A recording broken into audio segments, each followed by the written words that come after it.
a je stream Disco Elysium again. Bonjour.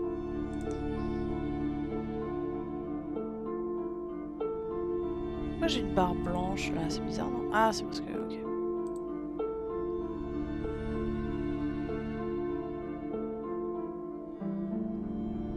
Donc j'avais fait toute la bibliothèque. Que dois-je faire? C'est pas ça. C'est pas ça non plus. Ouvrir la benne à ordures. Où est le reste de l'armure?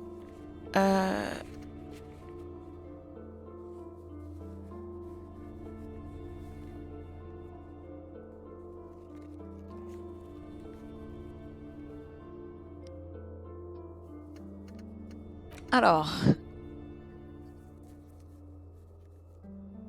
Concours de Zob. Apparemment le poste 41 le vôtre. Parlez-en à Kim après l'inspection initiale du cadavre. On verra. Ouvrir la benne à ordures. Le patron, Garth, devrait avoir la clé. Ah! On va aller voir Garth. Bonjour!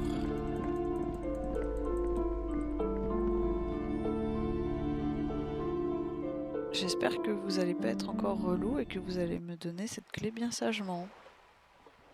S'il vous plaît.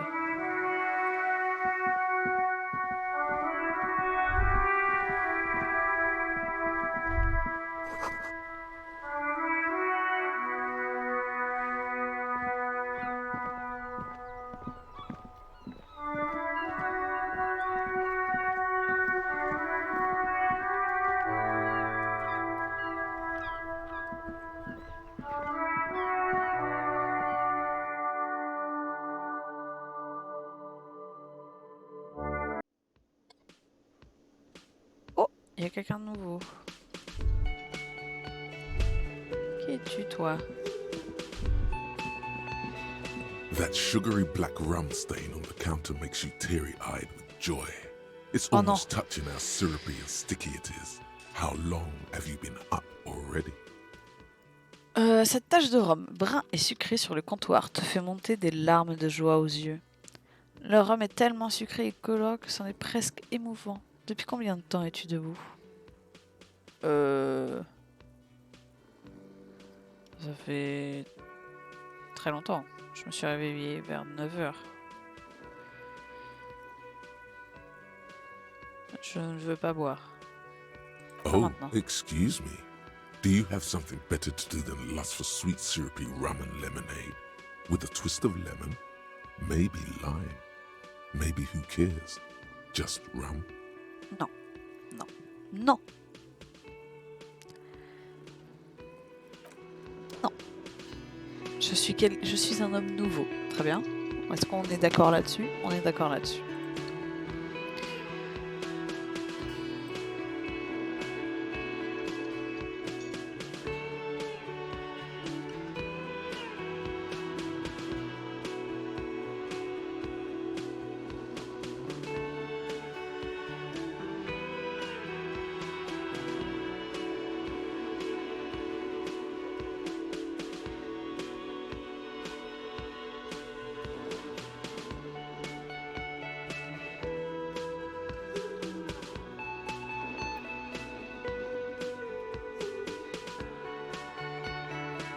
D'accord.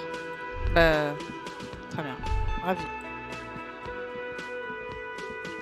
Ravi. Oh, c'est ouvert. Non, d'abord je vais te parler toi. Can I help you? Bonjour.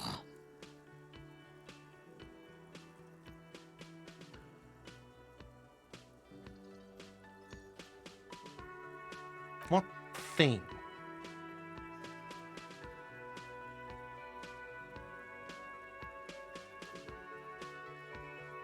Yes, not the whole damn union, thank God. Just the nastiest and loudest faction.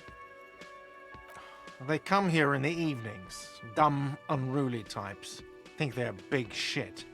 But they're good customers. They place big orders, and always pay on time. He hates the Union, but grudgingly recognizes its power over him. So he's directing his frustration at you instead. Retaliate.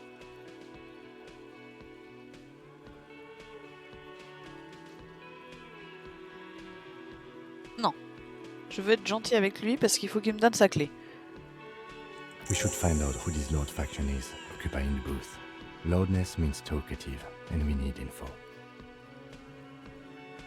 Nous devons découvrir qui compose cette frange bruyante. Ah oui, bruyant signifie bavard et nous devons aller à la pêche aux infos.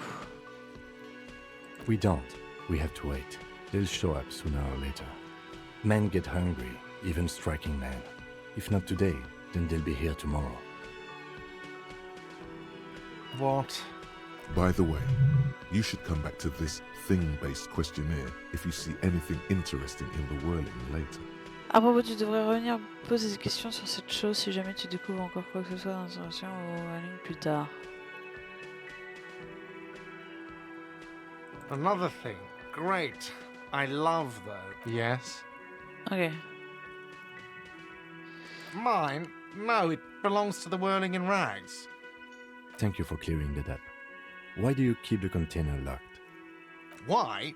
To keep the hobos and drunks out. That's why. And the neighbors too.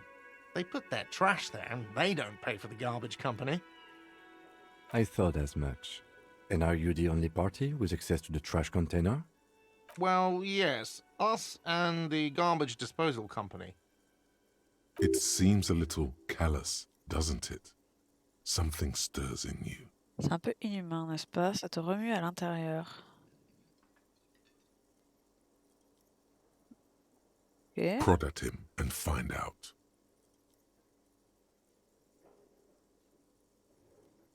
Nous avons besoin de ces What do you clés. need them for?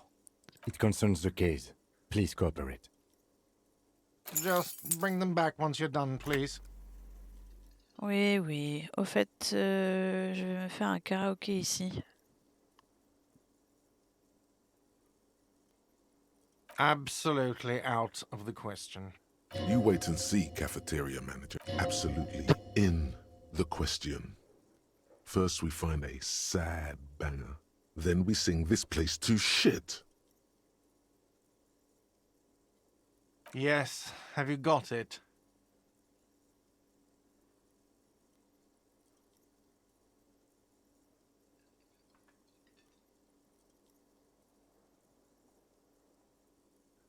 You must be joking, right? You come here, trash everything, and now you try to pay with a novelty check? This isn't a game show. I'm not going to accept it. You owe me cold, hard money. I want to see that money in the palm of my hand. Every single cent. You can cash it in at the local frit near the harbor gates, though it might not be enough to cover it. A lot. For the room and broken window, 100 real. Like what? Ok.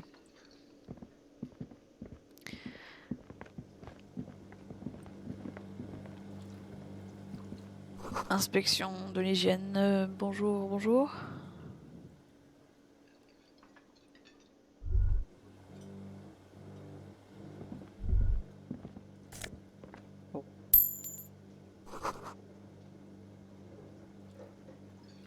Bonjour. A thin man is smoking below an exhaust hood, occasionally sipping from his mug. This must be the Whirling's cook. Bonjour. As you step in, he nods toward the table and says something in a completely foreign language. The only words you can make out are Garanci and Kubek. It must be his name. Garanci. Garanci Kubek. Sounds representative. Non, c'est des insultes, c'est sûr. Ah enculé, j'ai quelques questions à vous poser, n'est-ce pas? Ou monsieur bâtard. Non, non, non. The man puts his cup down and replies something, his left hand drawing arcs in the air. He smiles and bangs his ladle against each of his pots in turn. D'accord.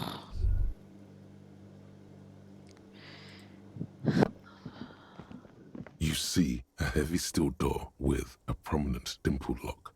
It's painted blue. You immediately feel drawn to the color. Blue is for mystery. The cobalt blue surface feels rough to touch. The stainless steel door is flush with its frame on every side. Old cobalt paint, rough on the fingers. 40, 50 years since this was painted, maybe. You do? It's a door in the back of the kitchen. Why do you care where it leads? The winch, outside, in the backyard. Remember? No, your fingers do.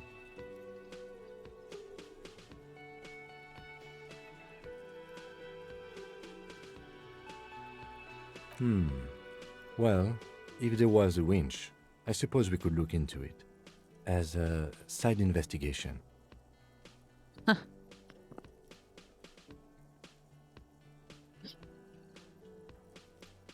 If you say so, Gart is the person to ask about this. The cafeteria manager. The door does not budge. Ok, garde, s'il vous plaît. Est-ce que vous pouvez ouvrir cette porte, monsieur? Can I help you? Another thing. Great. I love those. Oh, yes, that door, sure. There's nothing mysterious about it. It's just a door. No, I don't have a key. I don't know how to get there. And I don't care either. It's not like I've been wondering about it for 10 years. It's just a frit warehouse, probably. Or some boring storage space with a bunch of old junk and dust. Junk and dust. He's attempting to maintain an air of indifference. It's absolutely not convincing.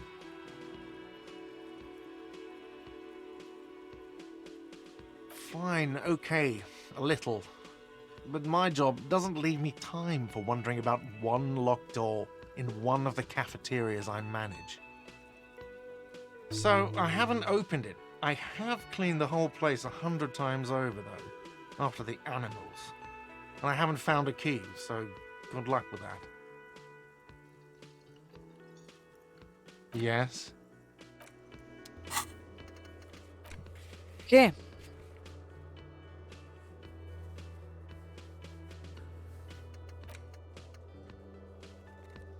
Trouver un moyen de pénétrer dans le passage secret.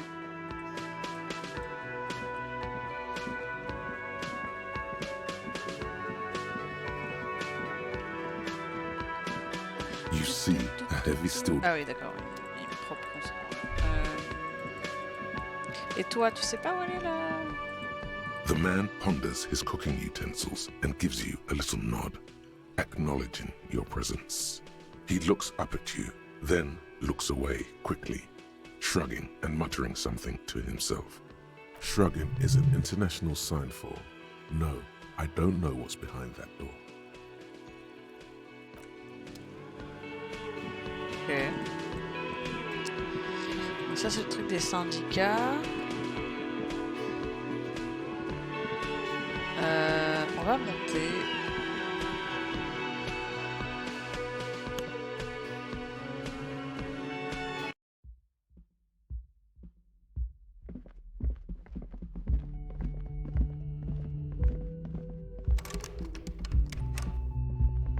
Je sais qu'il y avait du cash ici.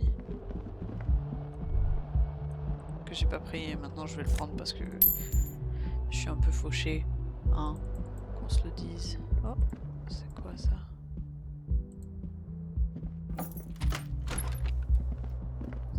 C'était pas là, hein? Kim essaie d'ignorer la porte brisée de votre salle de bain. Kim also tries not to look at the pile of tape viscera on the carpet, or the weird suitcase on the hat rack, or the potted plant dying in the corner. But it's all just too morbid to ignore. The man is finding it hard not to trip on the tape, and not to send any of the bottles rolling across the floor. Where unidentifiable sludge makes it hard for him to breathe. Smells of vomit in here.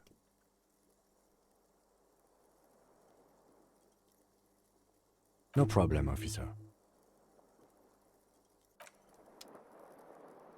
Oui, mais bon, écoute... C'est quoi ça? Ah, c'est la porte qui va dans l'autre chambre. Huh.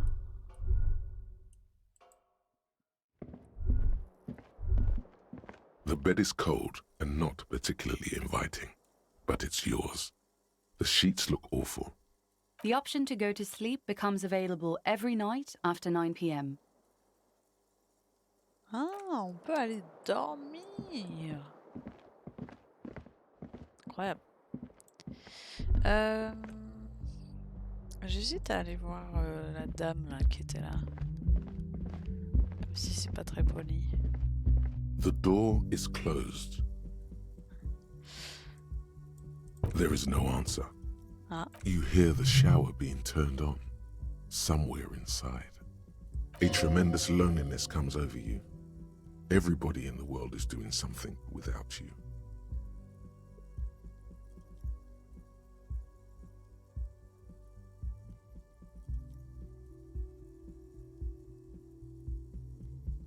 Quel enfer. Mais non, je suis pas seule, j'ai Kim. The door is closed. On viendra plus tard.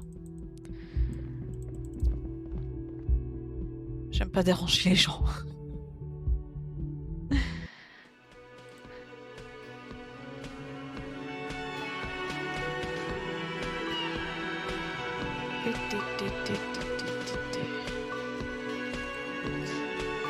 Bon, bah du coup j'ai la clé de la poubelle. Le problème c'est que j'ai pas assez d'XP pour refaire le jet du truc là. Oh non, Kuno. Oh, il est parti. Oh non, il est pas parti, putain.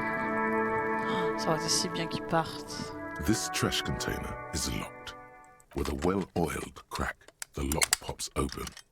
It should now be possible to simply raise the lid. Don't. Maybe you shouldn't.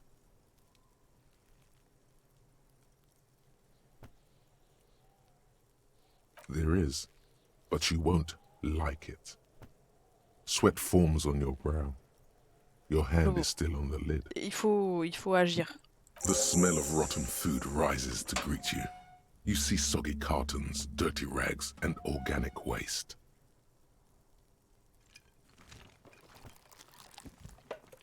We're just in time. This hasn't been emptied for over a week.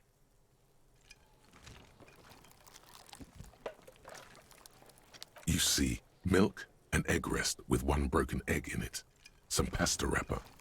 Picking up the soggy packages somehow feels familiar. Ah. You've done this before. The movements are recorded in your elbows, the methodology in your fingers. You're used to this. A box falls into pieces in your hands. Batiste Soleil cereal. There are plastic pasta packages below, and turbo noodles. Nothing of note, however. Among the threadbare kitchen towels, something catches your eye. A pair of denim trousers. As the legs of the slime-covered jeans begin to unspool from the garbage, a rank corpse smell fills the air. The victim's clothes? Cadaverine odor is faint. If these belong to the deceased, they were removed when he was still in the early stages of decay. Drop them in here, officer. Guitar marked blue jeans. Pockets empty or emptied. He wore them with a belt, too, a white belt. The loops appear stretched, but the belt is missing. That's it. Do you see anything else in there? I have another bag here. Something slimy catches your eye. A drab, long-sleeved shirt, olive-colored, appears from the food waste, dripping with pus. Ew. This is a military-type overgarment. No label or serial number. This is the kind of rib-knit shirt that's worn over light armor to conceal it in an urban scenario. Anything more? The rest of the rags are just kitchen variety waste. A yellow old mug that catches your eye. But other than that... All right. We should go to Gart again and ask if he knows who put the clothes in the trash. It could be as simple as someone from the hostel cleaning the yard. Or that one. I'd advise against confronting that force.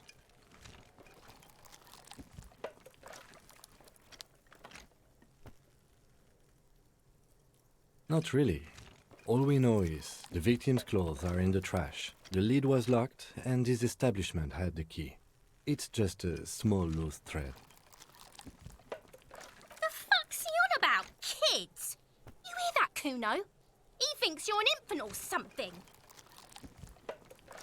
See? The lieutenant nods, then looks back into the trash container. Ouais, non, je vais pas garder un mug. Il a l'air dégueu. It's just organic waste, cold and slimy on your hands. Apple and potato peels, mostly. Unidentified sludge, and the occasional chicken bone thrown in for good measure. But hey, nothing. It's nothing. Nothing more to see here. What's this? A blue piece of plastic sticks out from the apple peels. It's shiny. Looks like the corner of something. Something larger. A clipboard. A blue plastic clipboard with moist papers hanging from it. They look badly damaged, but you can still make out forms and notes.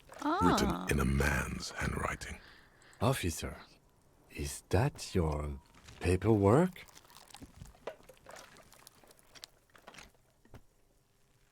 It is. Look. The plastic has the RCM street grid on it. You've even got an autopsy form in there. If you don't mind me asking, how did this get in the trash?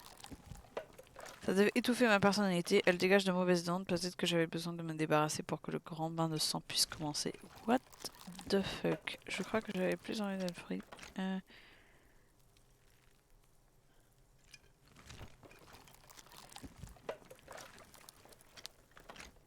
Well, Bah oui, mais écoute... His eyes express a rare condolence. Then he picks it up. lucky we found it. You should take stock of what remains, just to be sure some has not made it into the hands of the RCM's adversaries. Organized crime and the like. There might have been police secrets in your notes.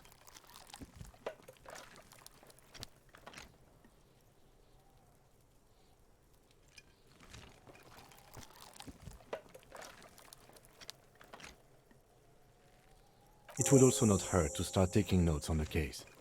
Now, tell me what your eagle eyes see. Or are we finished? Some items, such as the ledger you found, are interactable. Go to your inventory and select the Interact tab to read your paperwork. Okay. You pick out a broken mug with an oddly racist depiction of the yellow man frolicking in saffron. Only in its social sensibility.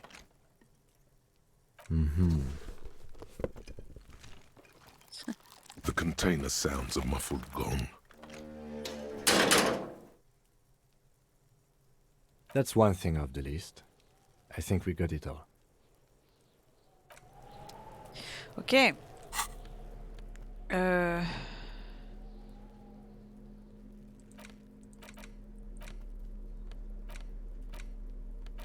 It's just a racist mug. What's there to read here? Not oh boy, here we go. What are you going to say about a broken, tossed away mug that you dug out of the garbage?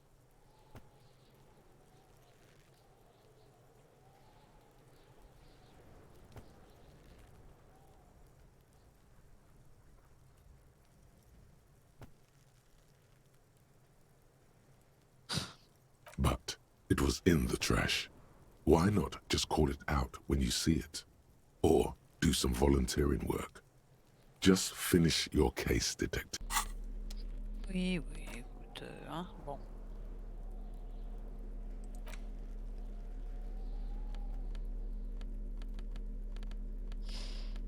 Ok. Ouais. Qui a jeté les vêtements? Les vêtements, on a demandé à Kuno s'il sait comment. Hein. Ok. Dire à l'argiste et donner un nom à l'affaire.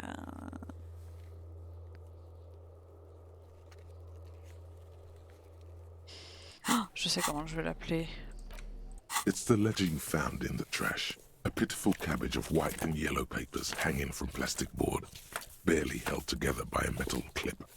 This sad display is made complete by the faint smell of urinal cleaner. There's a piece of toilet paper, or is it cleaning tissue? No, it's toilet paper, desperately sticking to the back of the blue plastic clipboard. It's a metaphor for you. Below the pathetics, terror. Do not look into its blue heart. It's just toilet paper sticking to the back of the plastic clipboard. You can take it off if you want. Still wet, the toilet paper peels off the plastic easily. All you have to do is shake it off with your finger and voila! The ledger now looks marginally better. An aluminium block runs the width of the board, biting down on the paperwork. Its crocodile teeth are the only thing keeping the papers together. A regular pencil, the tip worn down to nothing, has been attached to the clip. The surface is interrupted by a silvery sticker. It's rectangular, sparkling with iridescence. You don't know how you didn't notice it before.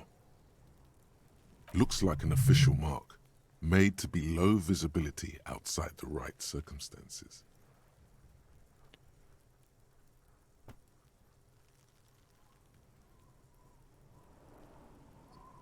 What?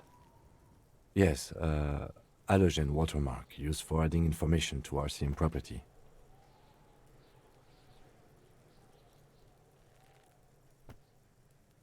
It depends. Aside from an anti-counterfeiting stamp, mine has my station number and address. The information varies by date of issue.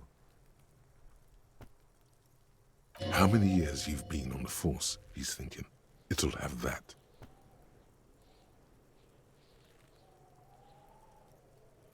Any capable light with the right wavelength will do.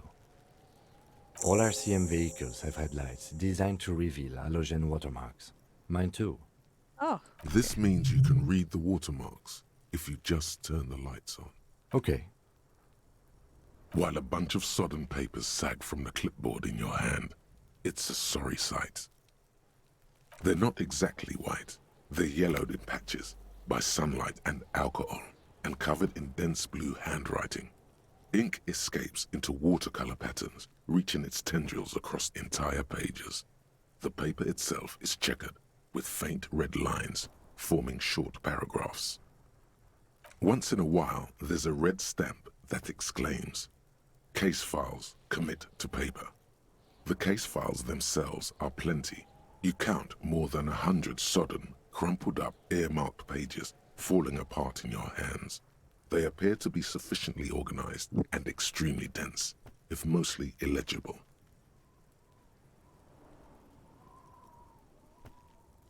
Work, strife, poverty, the Jamrock Quarter. These are handwritten logs of investigations dating back to January 51, this year. The exact number is hard to estimate due to missing pages and an odd naming convention. But there are at least 20, maybe 30 cases undertaken, not completed, mind you. It's the middle of March. You have attempted 2 cases a week on average. What do you mean? Is that all?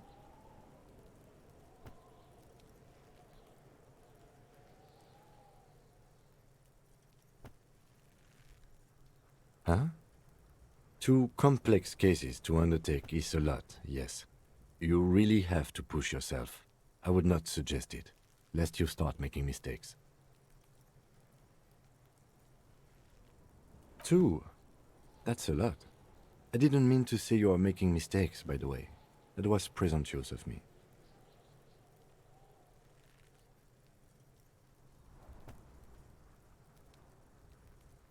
That's okay. We all do, sooner or later. Like a fan of gills, the checkered papers dry in your hand. The handwriting is extremely dense, if mostly illegible. There is, for precisely one more. 15 pages near the end remain untouched by the damage. The checkered grid forms a structure of passages, breaking the case into subtasks to accomplish. The ledger only comes with an old, worn-down lead pencil. It will do, barely. But the lieutenant looks at his blue notebook. 2 fat, shiny pens hang from the binder, like large-caliber bullets on an ammo belt. He is not really saying anything, just standing there, looking at them. Know that I give this to you with resentment. The tasks you've completed flow out of the blue oblong pen in a brash freehand uncannily similar to the rest of the peux lui rendre letters. aussi, hein. The wording comes easily. It's almost robotically simple, a language developed for mental rigor and simplicity. Inspect the victim's body. Interview the cafeteria manager. A satisfying slash sounds across the paper. You're done, it seems to say. And you, and you. You're a swashbuckler with that pen, Harry, and it feels good. Feels like completion. Things to be done and things already done. The composition of reality. This is an extremely useful tool for a detective of the citizens' militia. Now all... No, actually. Any ideas?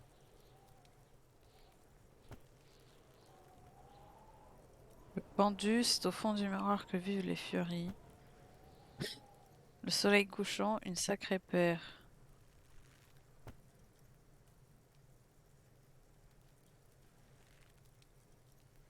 Ah, mais je pensais que j'allais pouvoir m'écrire.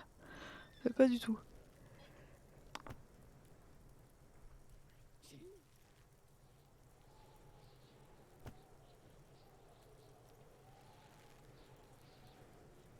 What? Ok.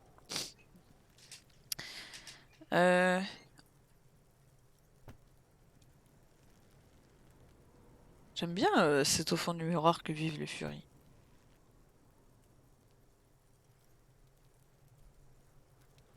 Furies.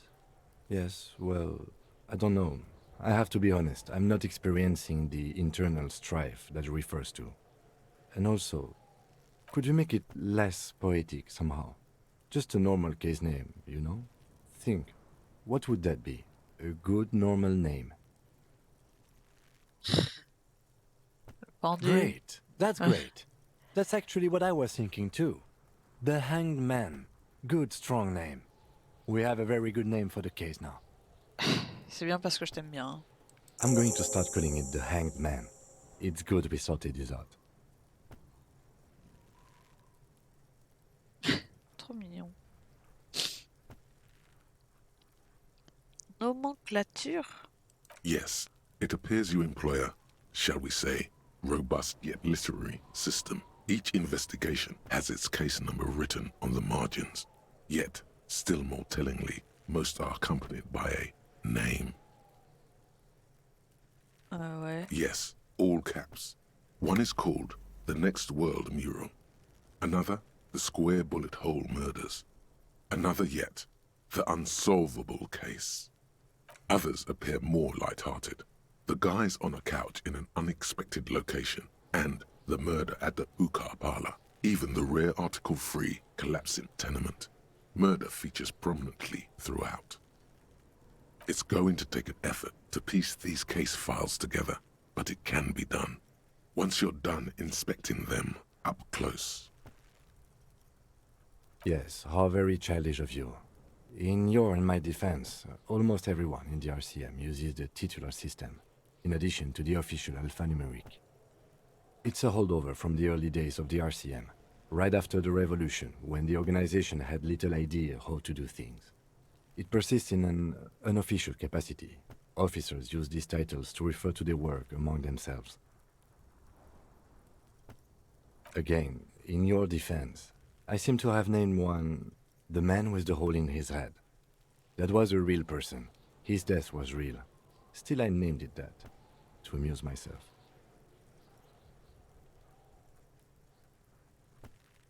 I pray his loved ones never find out. Rail spiked through the head. He died. It was a workplace accident. Uh-huh. The notebook is annual. It says 51 on what remains of its cover.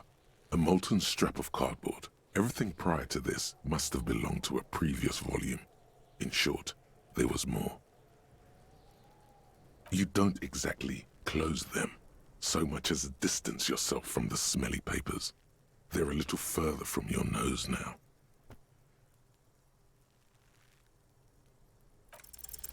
Yes, you can piece them together using the alphanumeric code on the margin.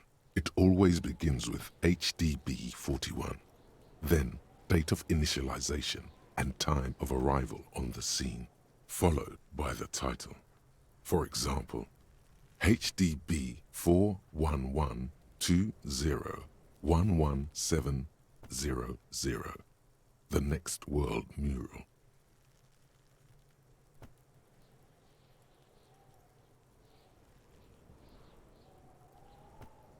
Why, yes, your precinct number is 41. Every last alphanumeric in the files begins with it. And these are your case files. It's safe to say HDB are your initials. Harry Dubois, HDB. Still feels like there's something missing from that.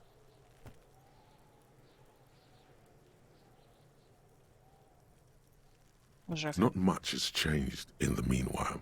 A bunch of sodden papers still sags from the clipboard. In the back, you see thin, translucent copier paper. Some neon yellow, some bright red, all covered in boxes, like marching armies. These look like official forms, waiting to be filled out. Then rip them from the binder and hand them out, according to type of form. 3. The topmost are misconduct fines, the middle ones are station calls, and the bottommost are field autopsy forms. Each is easy enough to make sense of.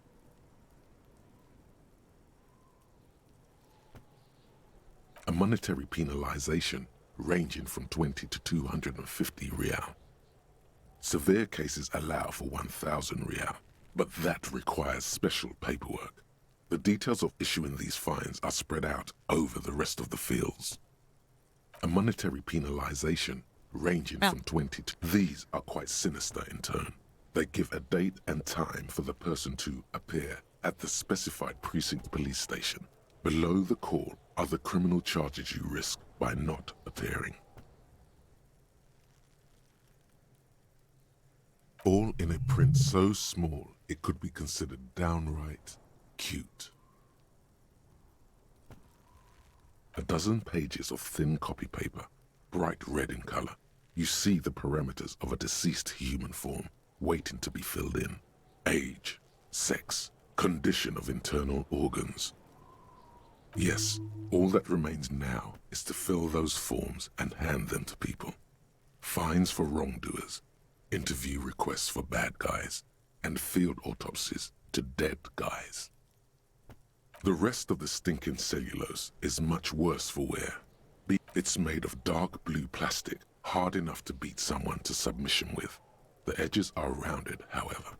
The U4 size board feels thick and heavy in your hand. Light shimmers on its wet surface. On the back you see the embossed letters, RCM. Blue. The blue heart. Don't look into it. Something rattles inside, ever so lightly. Is there a hidden compartment? And something small inside, light, made of paper or cardboard, or dried flowers perhaps. The plastic shimmers like lapis lazuli, but it is not see-through. You cannot see to its center. With your hands, U4-sized pages hang from the clip screwed to the top of the board. The two sides of the board appear slightly misaligned, like a drawer that's come off its slides. If you bend the plastic on your knee, the slides snap back into place. It should be possible to just, you know. Without resistance or sound, the two panels move against each other. The compartment is now open. 2 ticket stubs and a handmade postcard.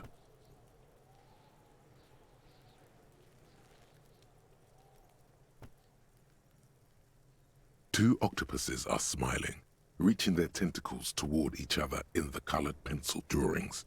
The tickets permit access to the zoo in Revachol East. The aquarium costs extra. These let you go there too.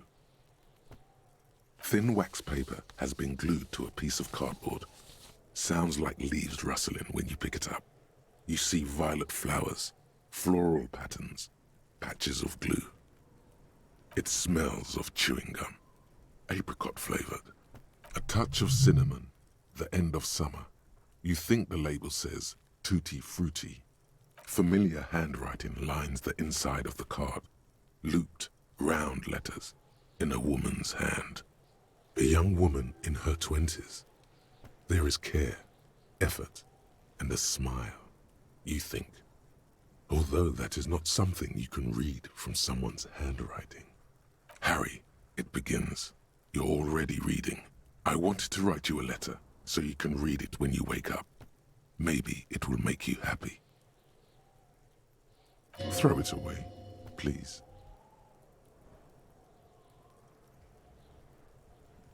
What? A merciful wind blows in from the bay of Revachol, dusting the ground at your feet and raising newspapers far away. You feel the card slipping into it.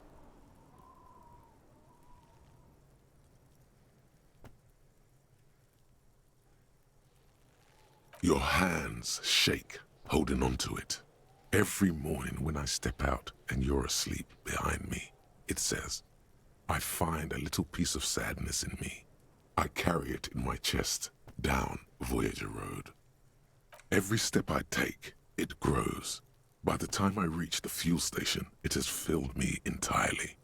I step onto the light rail and look back. Sparks fall from the bow collector.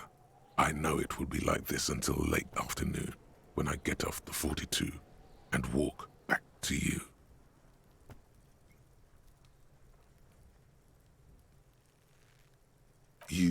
You.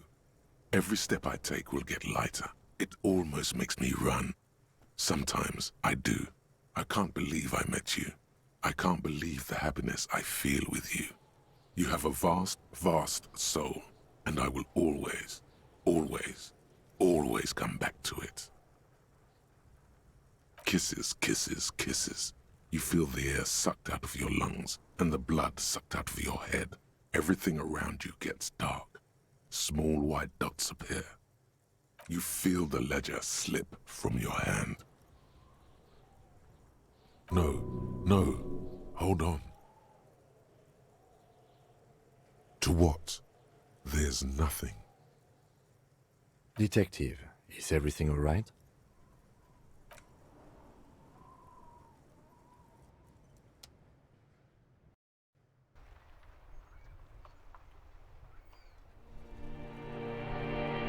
What?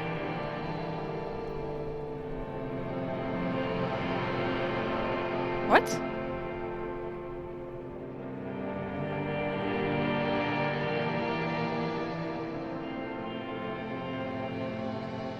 Hein?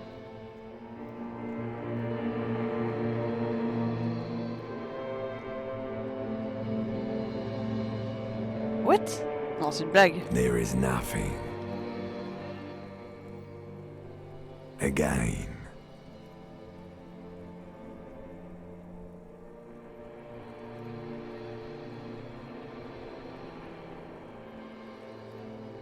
Non. Mais qu'est-ce qui se passe?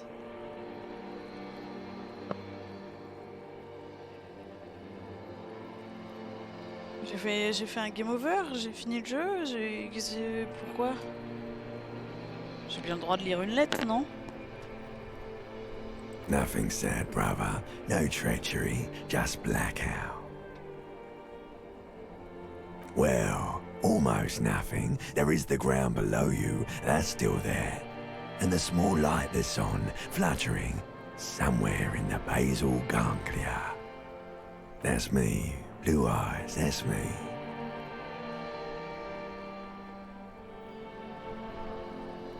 Is it? The world is gone.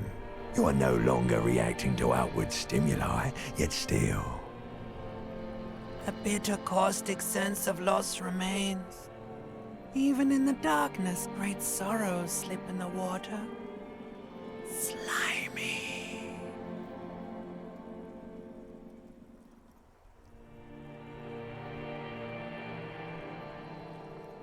The call when you're dead, brother.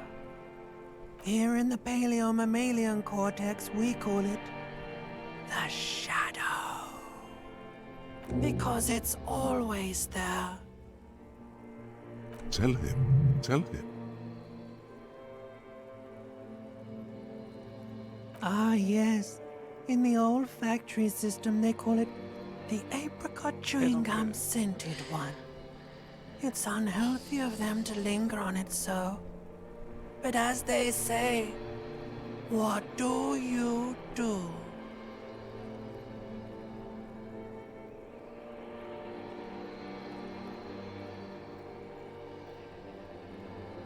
It didn't smell nice.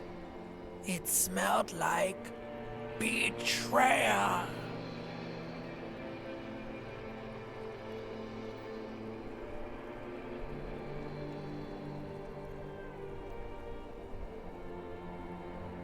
Bloated corpse of the past resurfacing.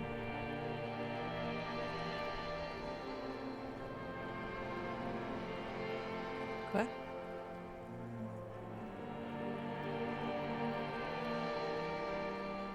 Beautiful. Believe me, stupid ape, its lack of beauty was not the problem. There is no Voyager Road. There are no roads, no houses, no lights in the windows. It's all on pause. Your name is fuck all. It certainly ain't Harry. Your name is passed out on the ground, dragged around by one of the other evil apes. They're taking you somewhere. You think they would let you? Until you disintegrate into biomolecules? No. Someone is breathing on your face now, inspecting your pupils, stupid idiot. Yes, they're pouring something on you. It's in you. And It's delicious. Glowing lights on a dashboard emerge out of nothingness. In the upholstered cabin of Lieutenant Kitsuragi's motor carriage, seated in the driver's basket, the air is thick with leatherworks and heavy fuel oil. Cold water runs down your chin. Drink. Water. The water is cold, silvery, the stuff of life itself as it pours down your parched throat. The pounding in your head recedes. The darkness parts. Drink. You haven't drunk water in 2 days. Did you know the human body is not made to survive on alcohol alone? You need a secondary form of hydration. With greedy gulps, you down half a liter of cold water. Some of it spills on the driver's seat. The lieutenant pays no heed to it. What happened?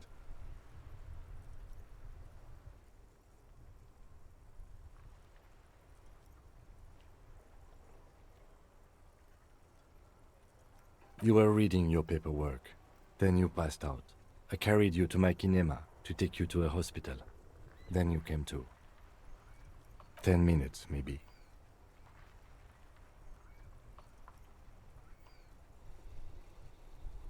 Right. You dropped these. Are you okay to proceed? Good. The Ledger of Failure and Hatred is a special item that can be used both as an interactable and a tool equipped in your held slot for skill bonuses. Find it under the Tools tab in your inventory.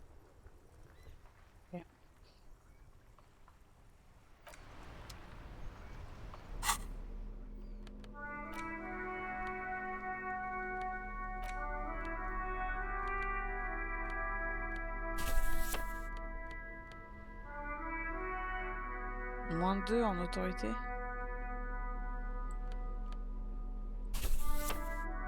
Ah ouais, mais je suis stylé là, comme ça. Ah oui. Il faut que je fasse ça. Deuil blanc.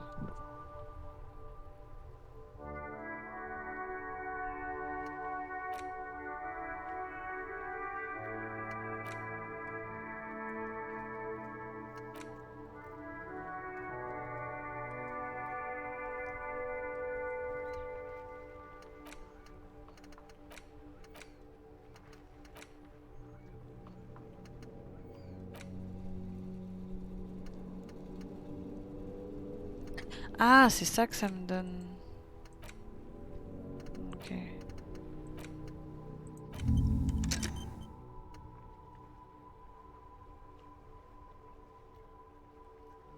Jet blanc, laissant flotter son doux parfum comme du muguet. L'homme minuscule a oublié son nom, mais il se souvient encore de cette sensation. Et regardez, il bouge. Cette sensation l'anime. Il attrape instinctivement le compagnon de cette sensation, une bouteille de Commodore rouge. Il enfile ses vêtements disco et devient de plus en plus petit.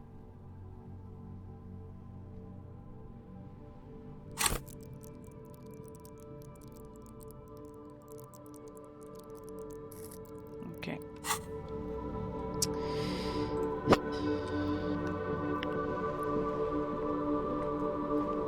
Inside, you see a set of steering levers, a radio microphone, a pull-out toolbox, and the soft glow of the... All right.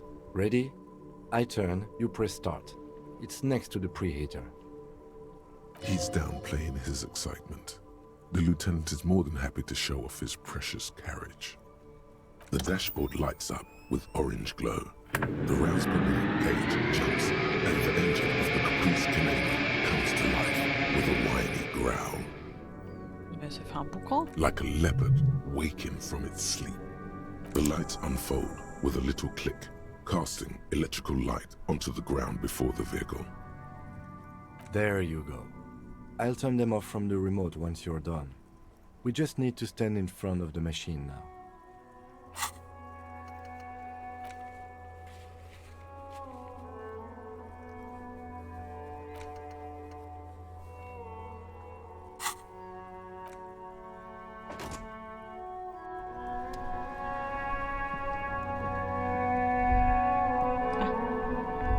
As you hold your ledger's clip under the headlamp, an iridescent hologram appears. A street grid and the veins of a great river. A familiar sensation washes over you.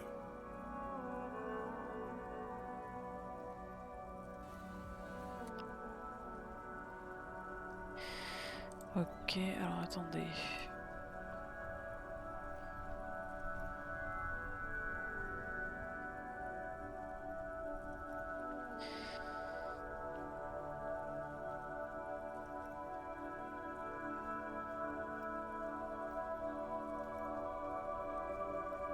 There she is. Rêve à l'ouest. Around the borders of the watermark are dozens, no, hundreds of micro-perforations. The rectangular watermark is overlaid with the logo of the RCM, and yet the major arteries of Revachol are all recognizable. They shimmer in the Kanema's headlights.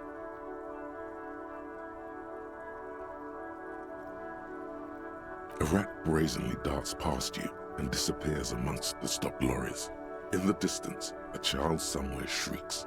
A woman reprimands her in a voice no quieter than the child's cry. Ah, Martinez. Let me see. Right here.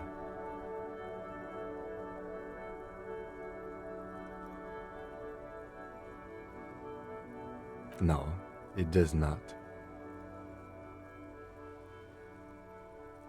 There are many of them, and they are divided into 3 separate rows.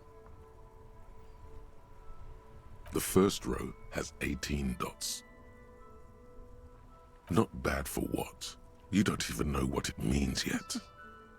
The next is the longest. It runs all the way around the border, and then some. There are so many, it's hard to count. More than 150, at least. Maybe even 200. The last row has 3 perforations. That's it. Those are perforations. They represent your record as an officer of the RCM. They are your statistics, as it were. I should have guessed you'd keep a record. Officers often do. Let's take a look. The first row represents your years of service. 18 years. Okay, not bad at all. What did you do before you volunteered?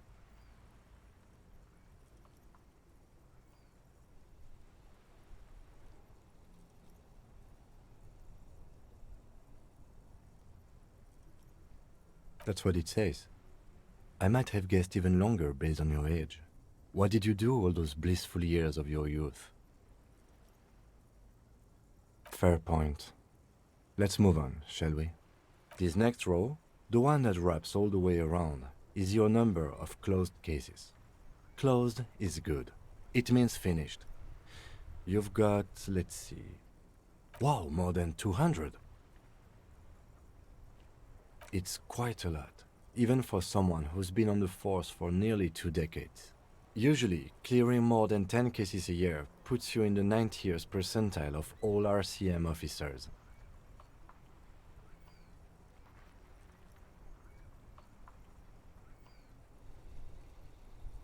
Right.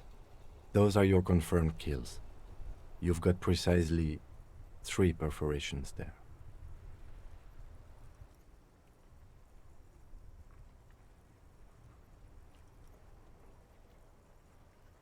For an RCM officer, especially Precinct 41, which is in the Jamrock quarter, it's rather tame. I mean that in a good way. There are certain officers who treat their kills like some kind of ghoulish game. If they do happen to solve a case, it's usually by accident. But it seems as though you are, or at least were, one of the good ones. So we have that to be thankful for. Yes. It's not a problem for him to state it, however. Everyone has their own method of coping. Some more effective or self-destructive than others. Personally, I find it helps to keep up a few hobbies. Why not gardening? You've already got the gloves. It's meant in earnest. Please don't mistake it for a jab. The lieutenant nods. Right. I'll go turn off the lights. You can now see your statistics on your journal page, to the right of the task description.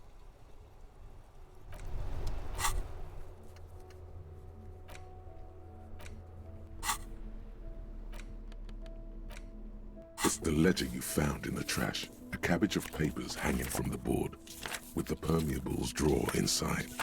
It's barely held together by a clip. Then, without resistance or sound, the 2 panels move against each other. The compartment is now its Ok. Ok, j'avais peur que je finisse le jeu. J'étais... Au secours. Alors...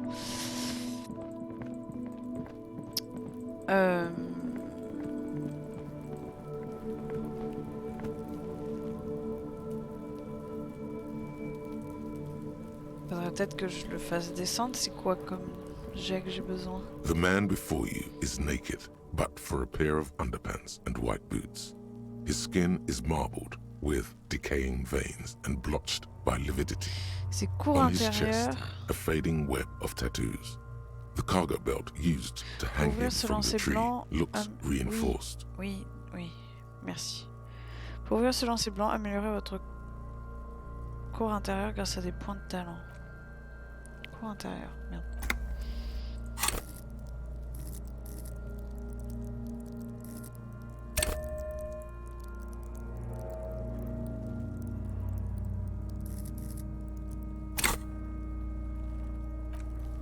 Et il faut que j'améliore ma cour intérieure avec mes...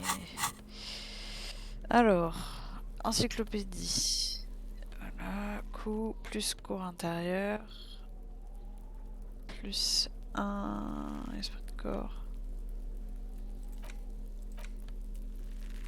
Esprit de corps, instrument physique, clair-obscur.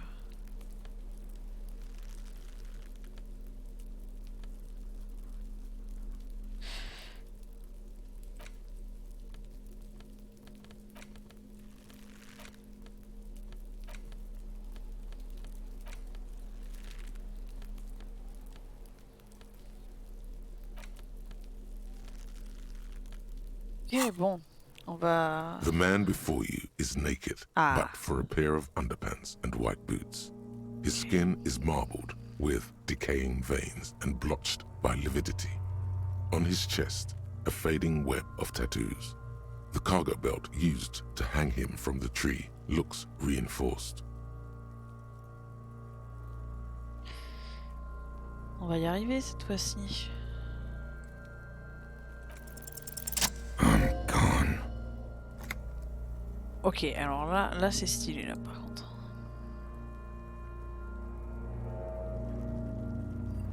Là c'est très stylé ce qui se passe. Je suis partie.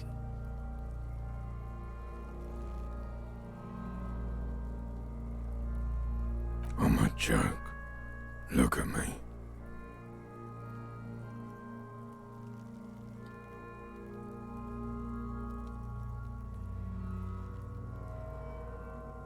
A killer. A motherfucker. And a killer. Ok. Go ahead, Coppo.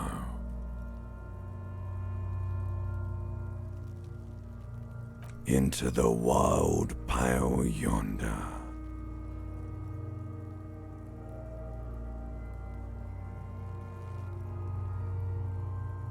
In the past, way out in the west. What do you mean? It's the power of your Une sorte de mousse noirade bouillonne au coin de ses lèvres. imagination.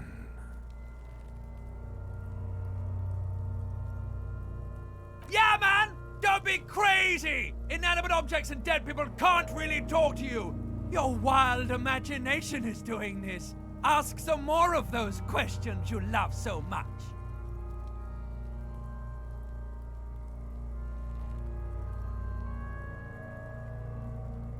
He loves those.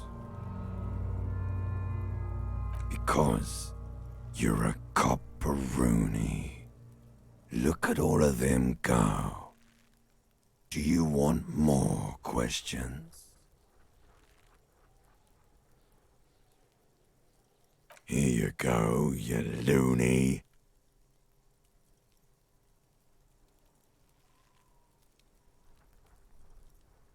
Because you have. Fuck no. You're no Rooney.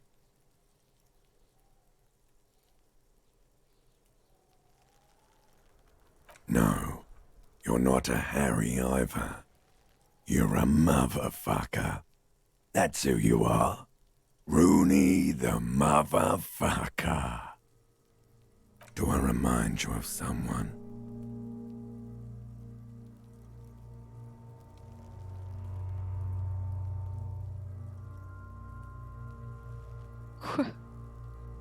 Sure I do. You just don't want to admit it. Come back later, Corpo. Amuse yourself with my frank manners and my memento mori features. If possible, also, see me in your dreams.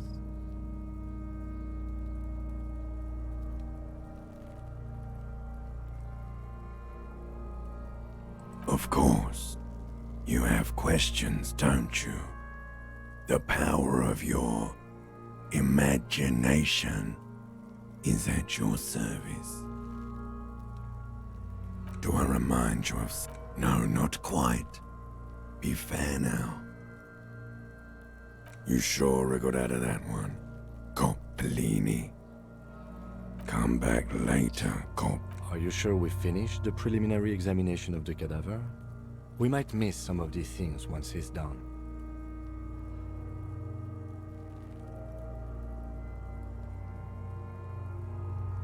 J'ai tout The fait, non? cadaver slowly twists on the cargo belt, his torso covered in tattoos, and extremities blotched pink and blue.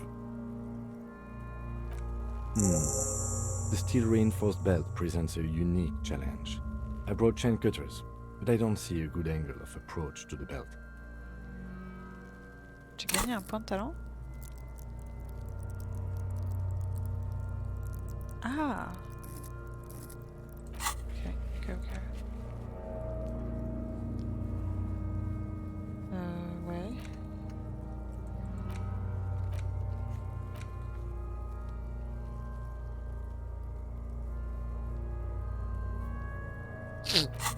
Pardon, je renifle, je suis désolée.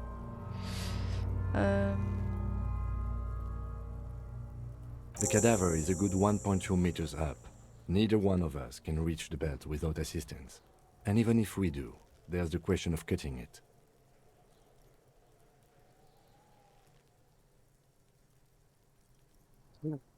Personne d'autre pourrait s'en charger, on pourrait scier la branche, ça m'a l'air d'être bien galère, oublions ça. On pourrait peut-être utiliser notre arme pour le faire tomber. Someone else? You mean like the police?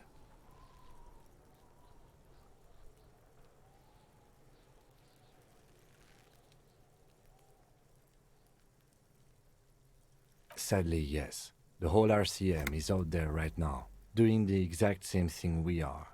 Are we in a rush to help them? Not with this on our hands.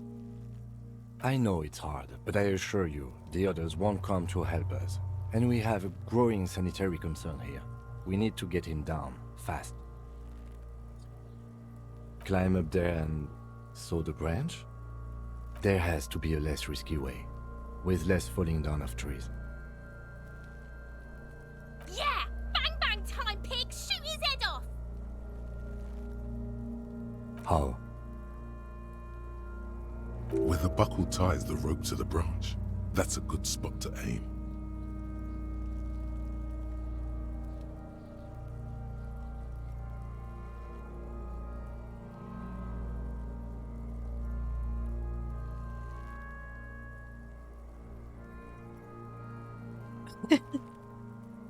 Hello. You just wanted to scream at me? Okay. Bye bye.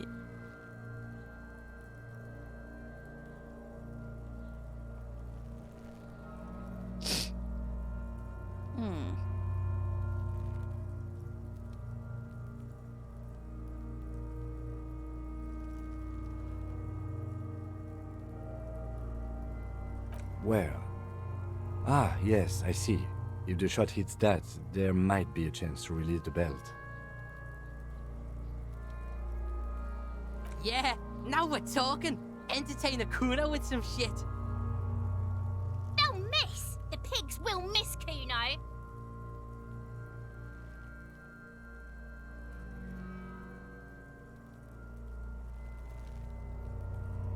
Silence. With his elbow sharp, the lieutenant unzips his jacket Fais attention, Kim, okay? and produces a lightweight firearm. He drops a paper cartridge in the barrel, separates the scouring stick, and gives the cartridge 5 tucks. Ça fait peur.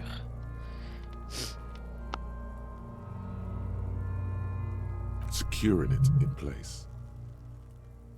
He then steps back and assumes the phallus position, taking aim. The corner of his eye twitches. His finger is on the trigger. He's gonna fucking miss! The kid's voice is drowned in a shrill blast that echoes off the walls of the surrounding tenements. A cloud of smoke slowly parts in the air as the lieutenant steps back and says to himself, God damn it. A lot of things were wrong with that shot. The Phalostes was the wrong choice. His shoulders are raised, but above all, he cannot trust his eyesight. He feels bad about his eyes mostly, just having bad eyesight, probably from a young age.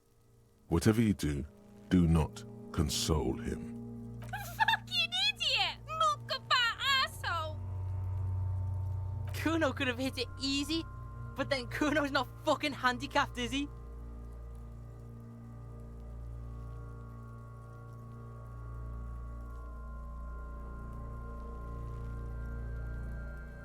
No, we are lucky as it is. We didn't break anything, and the victim remains uncompromised. Any more mistakes could put us in an unfortunate position with the locals. We have eyes on us. I didn't do us any favors with that. Kuno's sorry too. Kuno feels sorry for the Beano Cloud. The lieutenant doesn't say a word, just looks at the gun in his hand. I have to say, it's beginning to look unlikely we can get him down without assistance. You know, you don't feel like too bad of a shot yourself. Oh non.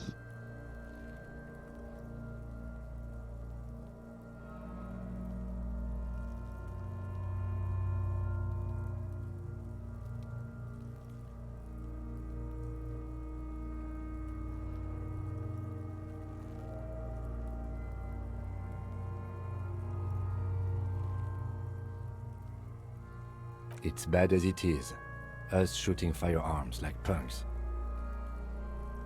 Go ahead, I'm not stopping you. Just don't lose it. They only have one gun! This is the sorriest pair of pigs Kuno's ever seen. Yeah, take it, you fucking banani poika! Take it and shoot yourself in the mouth!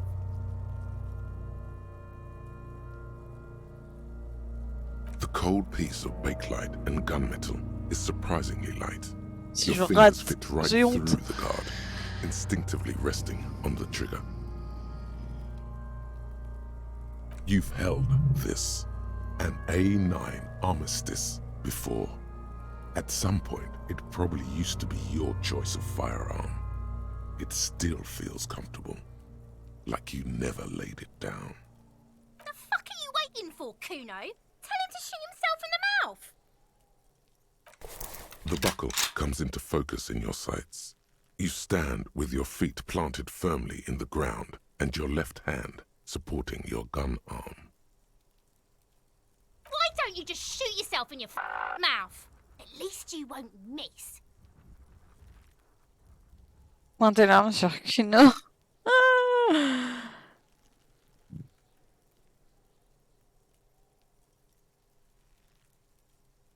Your field of view narrows. The branch slowly moves, becoming entirely two-dimensional. The metal buckle glimmers, catching the noon light as the corpse slowly rotates.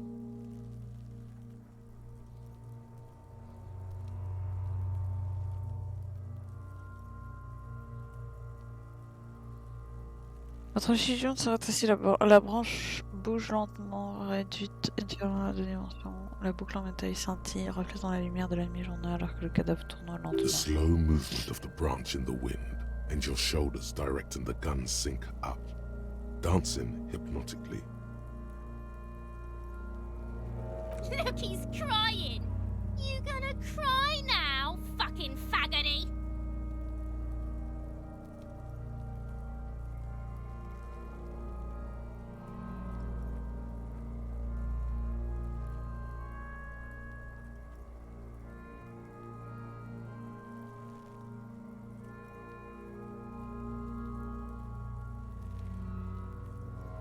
Ah, il peut pas être tenté. C'est coordination visio-tactile.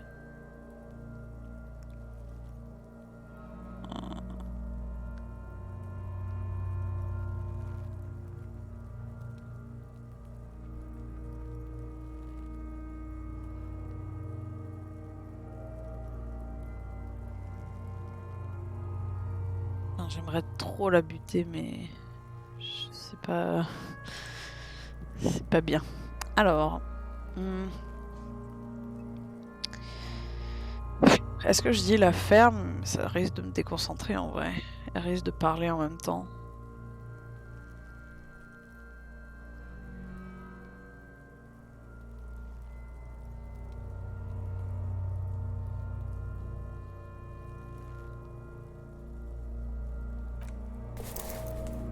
I agree. Enough gunslinging for today.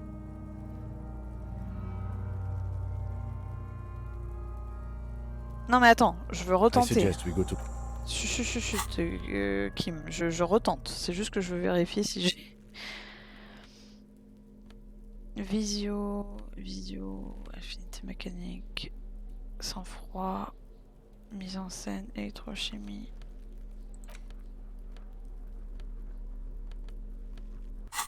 Je retente, hein, Kim. The man before you is naked, but for a pair of Non, je peux pas underpants and retenter. white boots. His skin is marbled with decaying veins and blotched by lividity. On his chest, a fading web of tattoos. The cargo Non. belt used. Donne-moi ton arme. Donne-moi ton arme. Yes? Oh, fais chier. Charge une partie. Oh, j'ai envie de péter un câble. Kim, laisse-moi tenter. J'allais réussir, j'en suis sûre. Putain, je sais pas lire.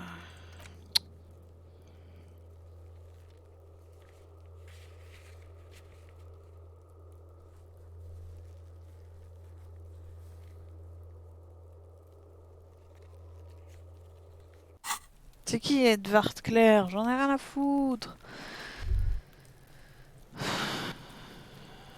Putain, je voulais tirer. J'ai pas pu.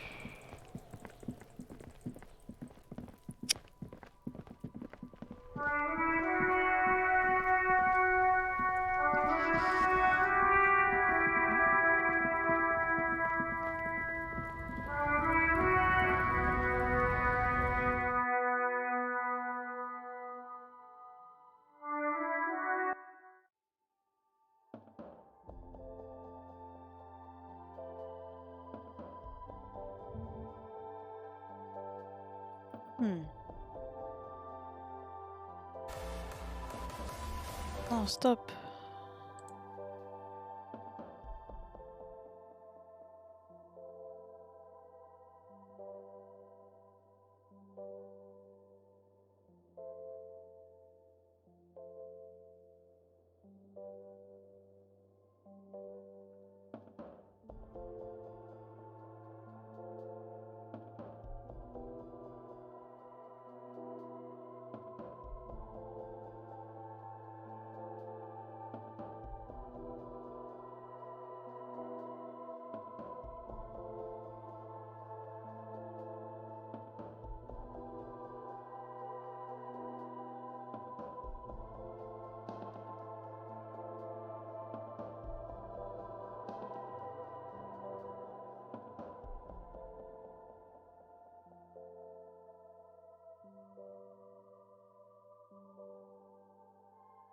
Bon.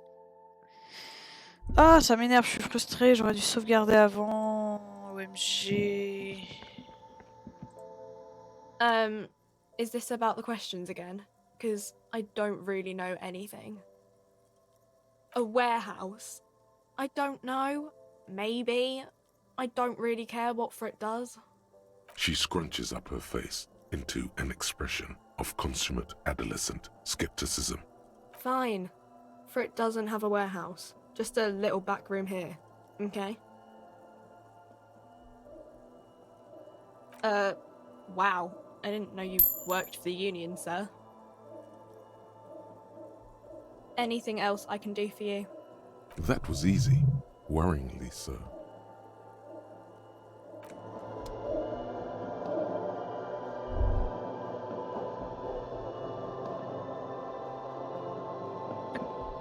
Non.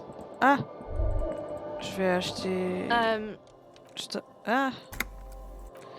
Je veux acheter ça. A small cabinet on the wall is filled with various medicine bottles, nasal sprays, and blister packs. They all bear the psalm. Okay, here. Okay, here. I hope Saint Baptiste makes you feel better or something. Ah merde, j'ai pris santé. C'est pas ça que je voulais faire. Morale. Okay, here. Okay, here. Okay, here. Okay, here. I hope Saint Baptiste makes you feel better or something. Okay, here. I hope Saint Baptiste makes you feel better or... Oui, c'est bien. Bravo. J'ai oublié de sauvegarder, mais... Oh, j'aurais dû faire ça avant. OMG, j'en peux plus.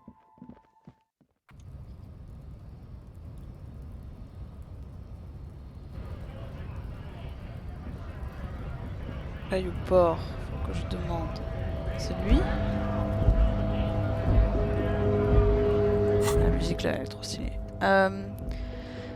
Edvard Claire, c'est toi? Bastards! We have a right to work!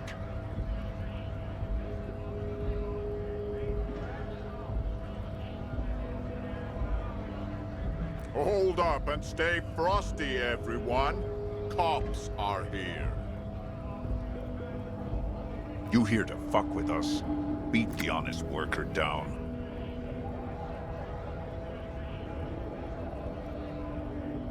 We're here to fight for a cause. Stripes usually have problems with people who have causes. Good. We're fighting for a cause here. Right to work! Right to work! Besides, we're not that different. It helps if people see us talking, cops and strikebreakers together. Shows authorities are on our side. Builds confidence. Maybe you should ask them the questions, like why we're not allowed to make a living here. Shame on you! We have families to feed, you piece of shit. So do we, Scott.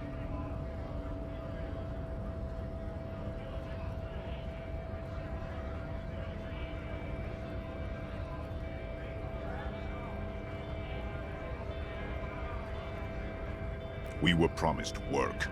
We'd be in there, working, if the bastards hadn't shut the gates. Main gate's locked. Would take heavy ordnance to bust it open. Could try to get in through the secretary's office. Door's locked. The guards blocking the way to the access panel. And I don't mean the scrawny mess punk either. I mean head measurer. Or whatever he is.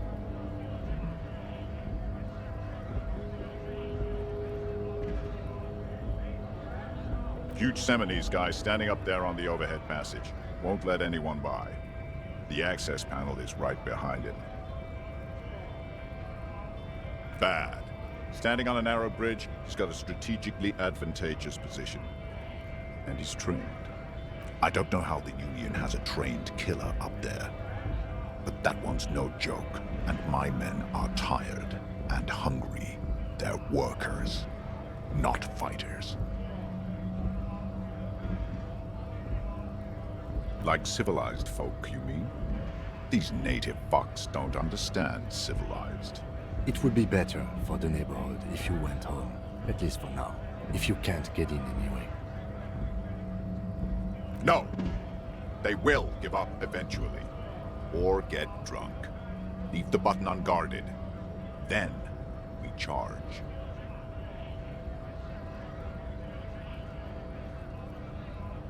Honest men and women, with rights, to work, to be useful, not toys for corporate interests. We came here to help the harbor run smoothly in time of crisis. If Union fucks don't want work, they ought to let in those who do want work. I have a question. Why do all these men follow your leadership? You think they follow because I'm big and loud? No, they follow the rules of the market. the rules of the economy because they were given a job to do!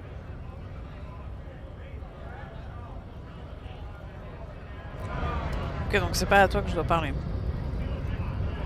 Mais c'est qui accéder au port et demander l'aide d'Edward Clare. C'est celui avec qui j'ai parlé?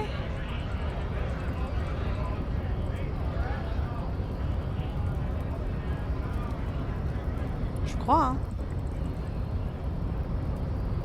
Je sais plus.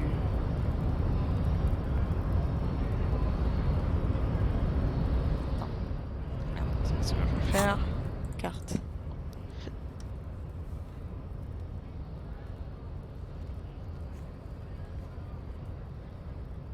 Je sais pas où c'est. Accéder au port et demander l'aide d'Edward Clare.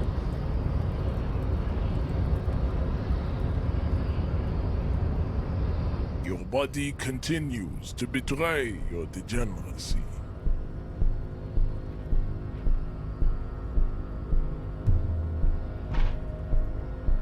That is precisely the negligence that has led you to succumb to Al Ghul.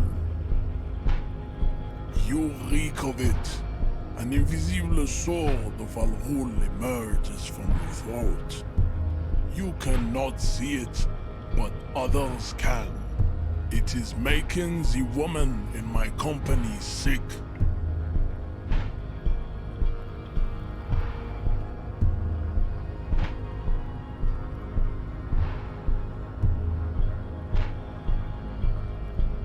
No, you don't. You need to get another drink. Occidental Haplogroup B4 is done giving orders around here. The influence of the ham sandwich race is waning.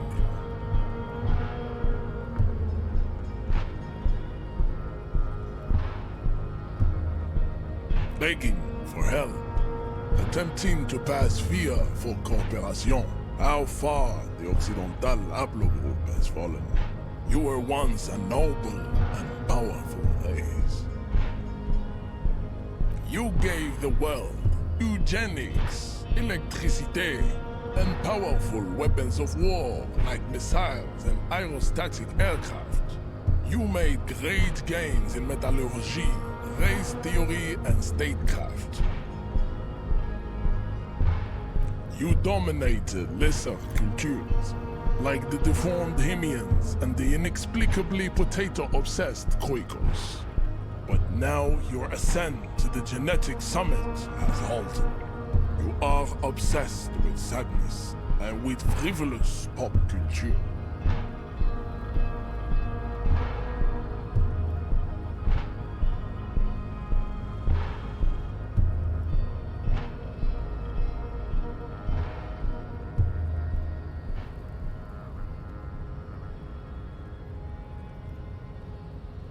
You will be superseded.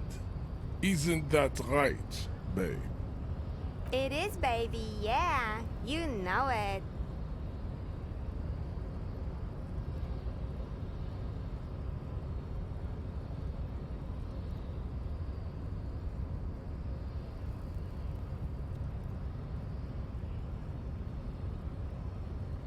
Enough with this begging. You should leave the stage of history with dignity by inviting the other races to a great world war. Bring your troops to the Simonine Islands and to Boogie Street and we will pulverize you.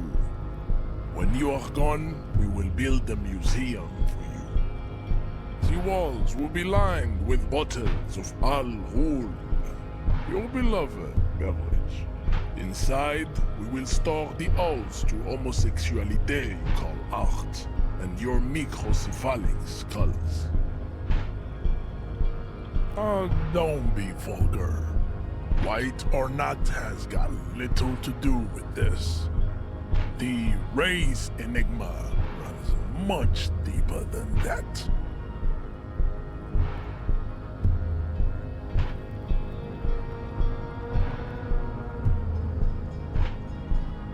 Mr. Clare is a man of vision and means. He has the will to confront international capital, which is something your race naivistic communists never did. Also, to serve is noble. It takes discipline. Your petulant individualism has only contributed to your race failure. It is lax and moronic. Idiotic communism is the single greatest contributor to your race descent. Everywhere around you, the fruits of its failure to challenge the world order. Individualism, rock and roll music, sexually transmitted diseases.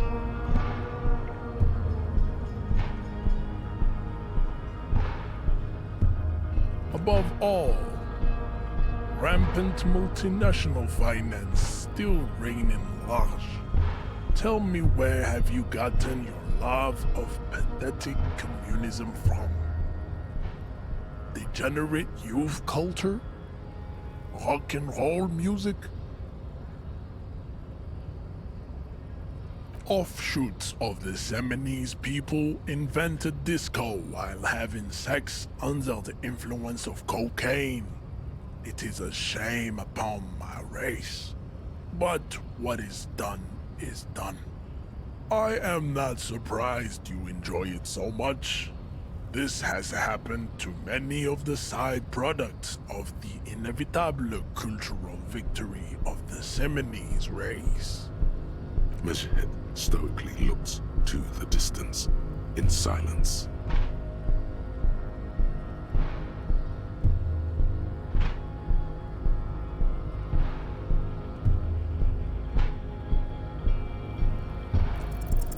Ask what kind of races there are first. Classification is core to this stuff.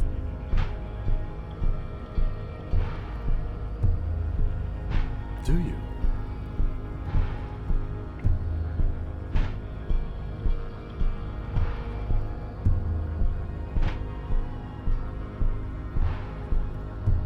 There are 3 categories of race. Type A, the heroic races. Type B, the servile races. And the vile CF race cauldron of pederasty. Which one do you need education on? Those are the Seminoles, the Areopagite, and the Occidentals, excluding the Maun, of course.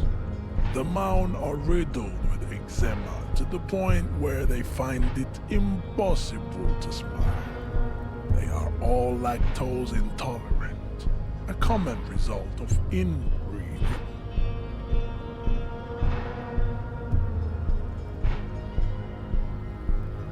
A receding genetic pool has led the Maun on reprehensible street parades. In Maun cities like Stadskanal and Vredefort, wearing wooden clogs on their feet and little green tassels on their hats. You know them by the names of their nation states. The Oranese, the Gotwaldians, and the Königsteiners. My people simply call them Maun. The Maun are proof that you can have too much Occidental racial purity and tassel-centric culture. Inbreeding has led to a lactose-intolerant subrace whom no one can take seriously. Colorful tassels are, let's be honest, not a good sartorial choice for this century.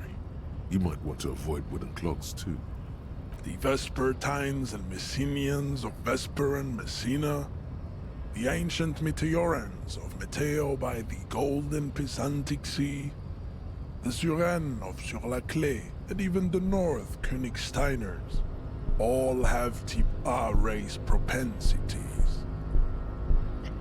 The other large Mondial civilization, the Mesk, are too yellow and oleaginous to count as is a heroic race. True, they are violent and expansionist, but they have a glandular problem. Overproduction of sebum. Sebum is leaking into their brains, making them listen to El Mariachi music, eat toxic minced meat-based food, which in turn only produces more sebum. Cette conversation est lunaire. As proven by the mound and the mask, Occidental Type A is in retrograde. The Simonese and the Areopagites are on the ascent.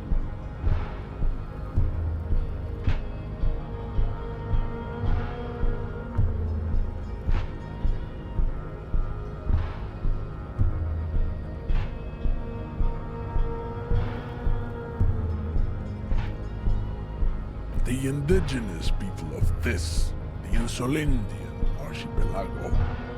The Simonese inhabit the southern islands.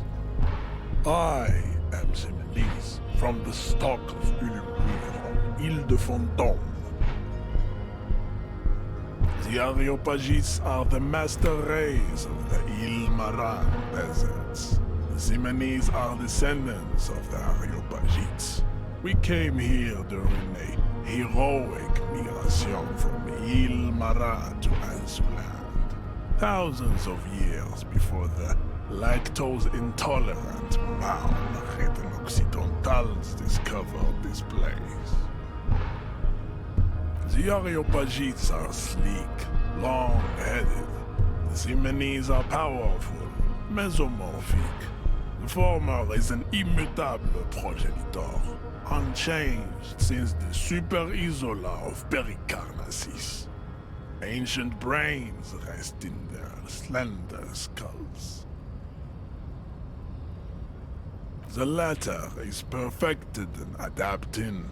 Together they form the Simeno-Areopagite or Simeopagite superrace. That is all. There are no more Type A races in the world. Nature was not capable of more. Type B are the unheroic races, amorphous non-competitors of the great race. The Khoikos and the Vacholier, they are mud-colored people.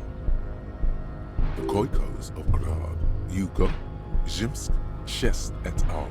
Are what you would call white, officer, in a suspect description. Yes, to an untrained eye, the Khoiko appear white and pinkish, like a hands-on witch. But look into their eyes and you will see. They are of an indistinct color, and so is their skin. Unhealthy, muddy, and ashen. Pinkness is a racial quality that has to be earned through centuries of advanced ballistic warfare and cultural domination that the Grad people have undergone for drinking Al Rul and smoking the degenerate tobacco herb, and for eating potato. The Khoiko, the countless micronationalities of Grad, are all inexplicably obsessed with potard. The only thing they like more is divided into microscopic ethnostates, like political amoeba. The Vacholians, halfway between Type A and the racial Colron, too mixed to know right from wrong. You tried your degenerate little revolution, which was the single greatest failure committed by humans in our 82,000-year history on this planet. Il y a trop d'infos dans ce truc. Is it 82,000 years that we've been recording history? You have very little idea of what is happening, but that seems a little off.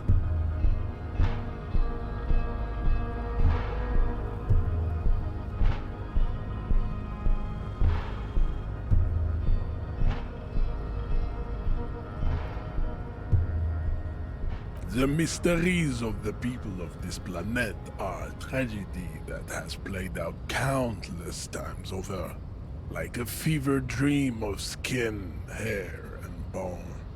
Wake up, naive Chespius.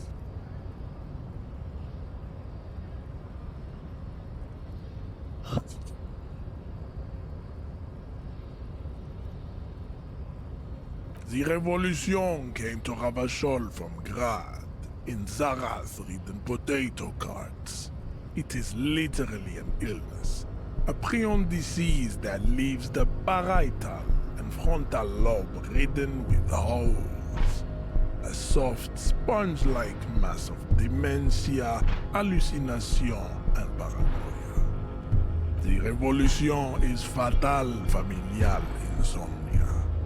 A hereditary prion condition passed from the Koiko to the Occidentals. But not sexually. Probably through trade routes and potate acid, the prime component of the potato plant. Enough of type mediocrity. Tips CF are a museum of failed chimeric experiments and tragic maladaptations. They are tortured creatures waiting to be put to sleep. Your morbid interest in them worries me. Lesser races like the mosquito, a grotesque mixture of a masked woman and a Seminese man. Only possible if the mother is masked and the father Seminese. The other way around, they fail to produce offspring. The mosquito is born sterile, like a donkey. All they have left is to ride customized motor carriages with hydraulic suspension, listening to aggressive El Mariachi music to vent their impotent despair. Then there is the Simino Koiki Chimera. Are you sure you wish to know of the Simino Koiki Chimera? It is not an aesthetic site. The Koiko, as you know, are very servile, especially when they meet the rich man. Racial scientists have toyed with the idea of crossing the Seminese with the Koiko to produce a super worker of Seminese strength and Grad servility. This will never happen. The Seminese and the Koiko may have similar interbreeding problems as the mosquito. We will never know precisely. No Seminese man could maintain an erection in the suffocating potato stench of a Koiko woman, or Koika. But enough. It is cruel to entertain ourselves with the deformities of Type CF.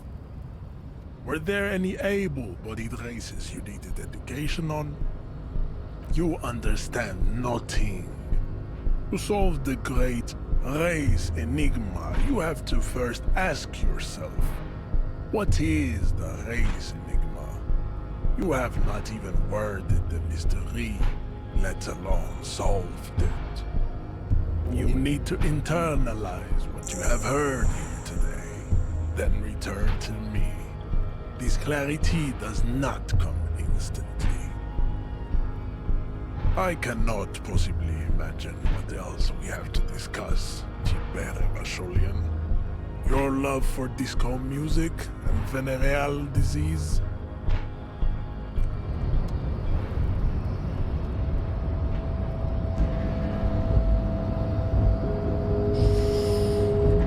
Et B. Ok.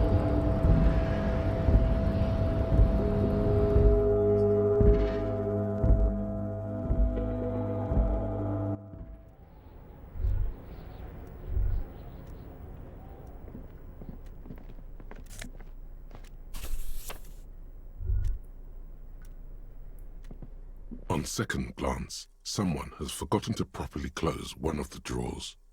It's unfortunate for the Union to just leave their paperwork lying around like this.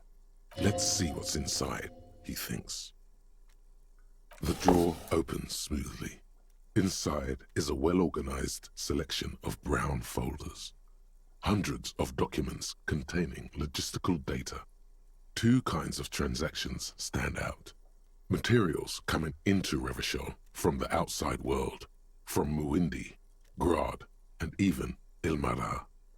And the same materials being handed over to companies inside Revachol, Kuron, Coal City, La Delta, and Jamrock are listed among the many districts where the imports are being sold.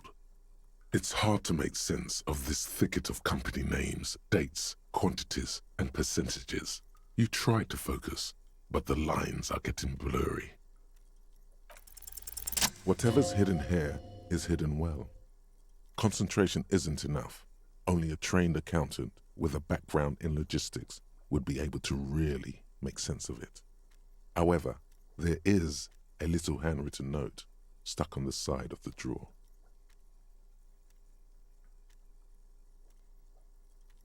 It appears to be a to-do list written in large, uneven capital letters. Remember, Leo, Everard's shoes, special whirling borscht, water Everard's plants, sweep office floor, more banners. All items on the list have been crossed out and the note itself is crumpled. One of his aides must have left it. Nothing incriminating here. Remember, Leo, Everard's shoes, special whirling borscht, water Everard's plants, sweep office floor, more banners. All items on the list have been crossed out and the note itself is crumpled. The drawer slides shut.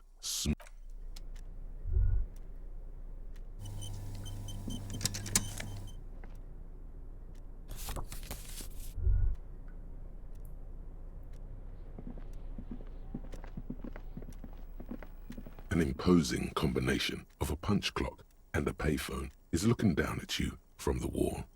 A note on the side says, "Tokens unavailable due to strike.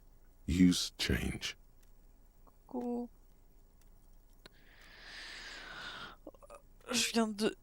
Le juge culotte, là, je sais pas quoi, au-dessus du pont, là, il m'a fait un cours sur les races, les simonises, les Koshko, les trucs, je comprends rien, c'est intéressant, voilà, bref.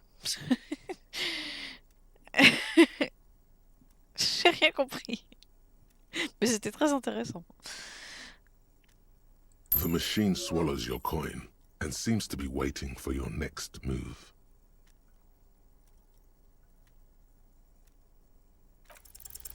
Your fingers run over the dial pad. 005. That's the dialing code for Revachol. 4952, and a moment of hesitation before entering the final numbers. 993. Calling. Calling. Still calling. Then. Video Revachol, 24-hour video rental. We rent 8 and 10mm film for home use. This is Lamy. How may I help you?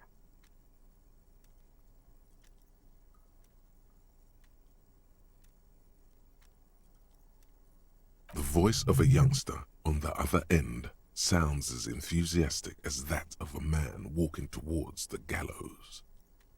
Video Revachol is a 24-hour video rental. We rent 8 and 10mm film for home use. This is Lamy.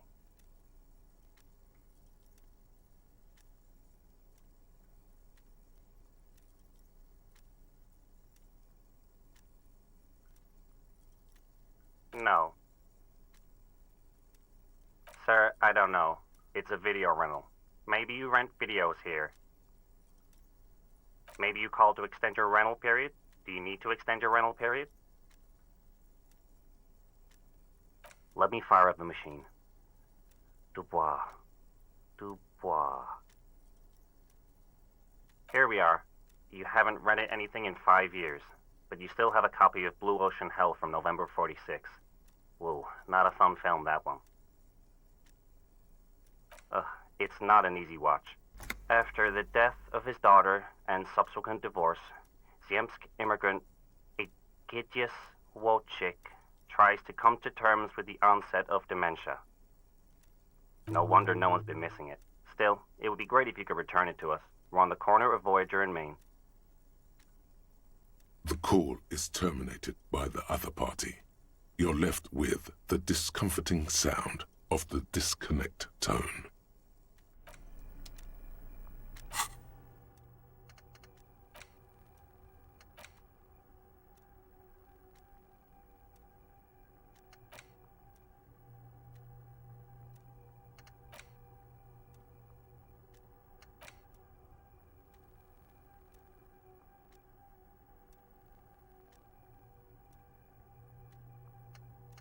Mais ça d'ailleurs je voulais te demander, ça en fait c'est des trucs que je processe et que je peux oublier.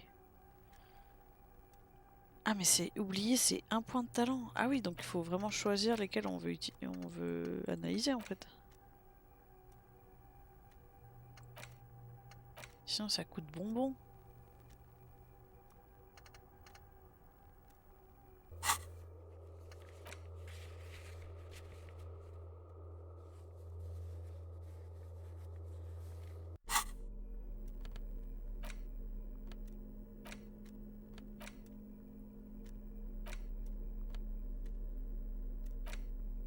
The front of this quarterly journal features a large satirical portrait of the late King Friso.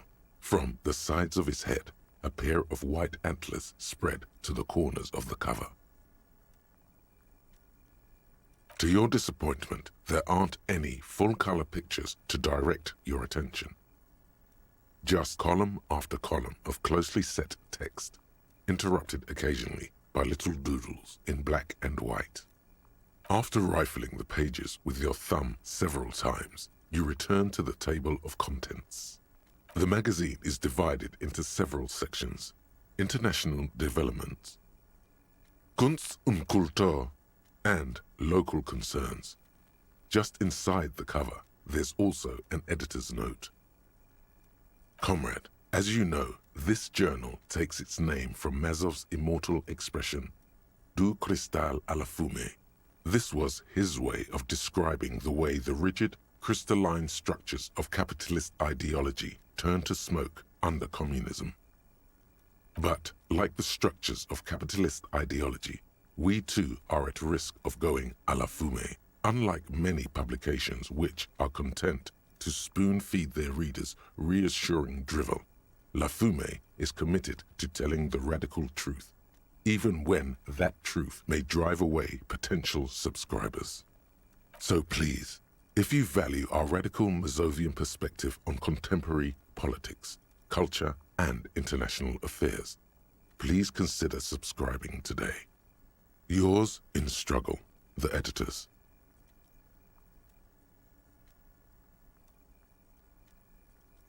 What do you expect? It was laying around the office of the Debarders Union. They're probably bankrolling the thing. You flip back to the front of the magazine. The table of contents unfolds before you. J'en ai marre que les gens me disent des trucs, j'ai besoin d'agir là. Ça parle trop. Alors, Sinclair. On est d'accord que Sinclair, c'est le gros monsieur.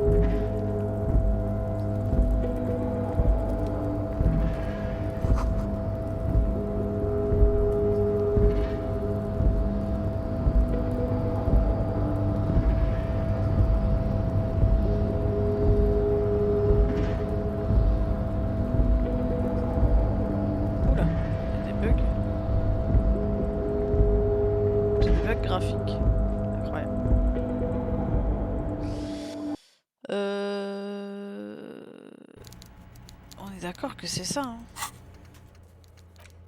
Accéder au port et demander l'aide à Edvard Claire. Je sais pas si c'est lui. J'ai pas envie de lui parler encore. Mr. Dubois, a pleasure as always. You don't have to sit down this time, since you've already sat on that chair.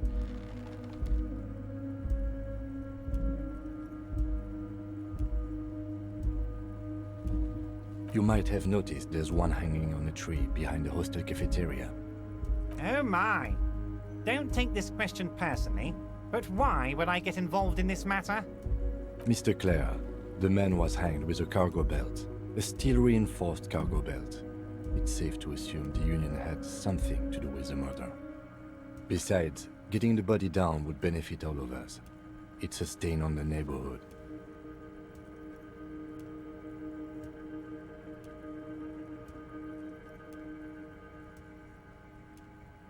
I can certainly see how having him up there might start affecting some real estate values. But of course, all joking aside, I am going to help you. Jean-Luc, my boy, I'm sending 2 police officers down. They have a dead body in a tree problem they need help with. Namely, they need it to be taken down. And, Jean, please take it easy with the race signs. He's had enough of that. Ah! You can C'est find Jean. Jean-Luc down at the gates, but you already knew that. Anyway, he's going to help you.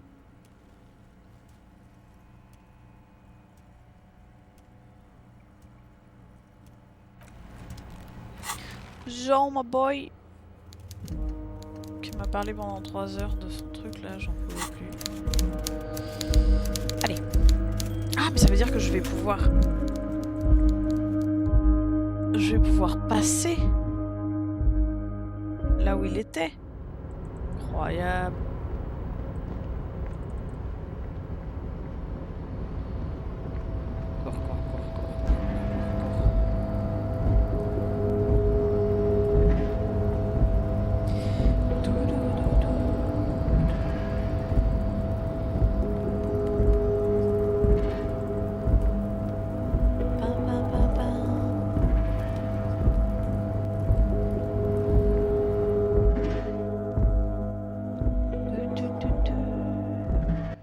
J'ai pas de sac en plastique. Je veux bien trouver un sac en plastique, mais j'en ai pas.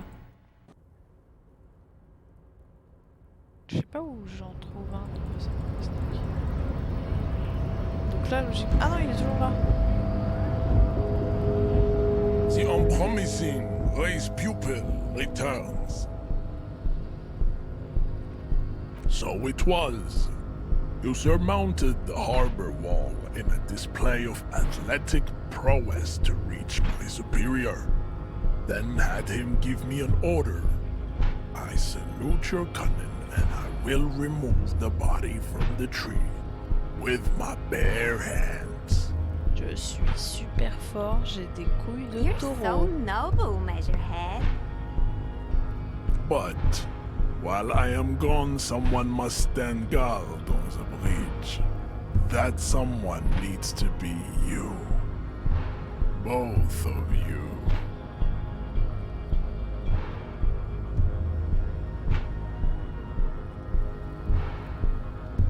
This is the uncomfortable result of not taking it on ourselves. I can live with a compromise. Listen to your little friend. He is wise in his childlike way.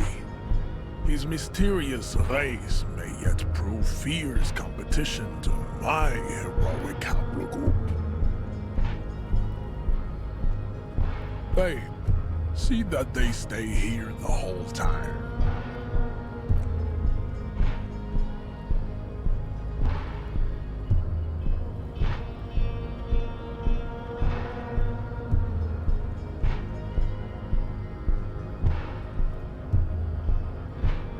The woman's gaze follows Measurehead as he leaves. So, you guys are like cops or something? Something.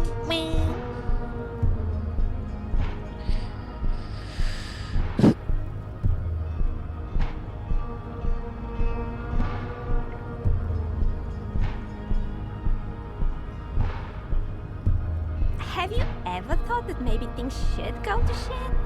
I'm Katya, by the way. You hear that? That sound. He's breaking something. Yeah, Jean-Luc must be really tearing it up over there. I wish I could see it. Look at you! RCM rent-a-cops! Guarding that bridge like Everott's lapdogs! Is this where it's at now? The RCM is for sale! And who are you? What is your business here? Why are your clothes 4 sizes too small for you? Bon, Kim. Oh.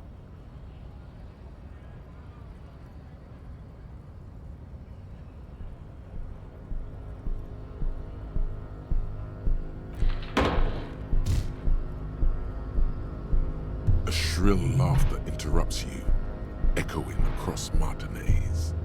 It's Kuno. Then, the man turns to look behind him at the behemoth appearing around the corner, approaching him, walking past him.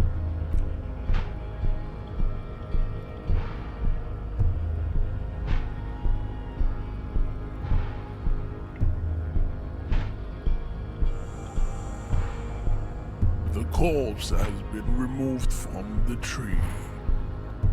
Stand down and congratulate yourself.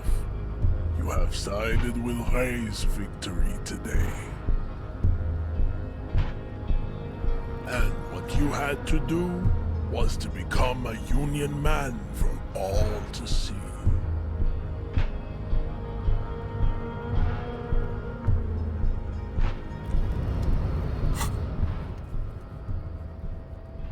Oh, j'espère qu'il a pas foutu la merde. Oh, j'espère qu'il a pas pris l'armure.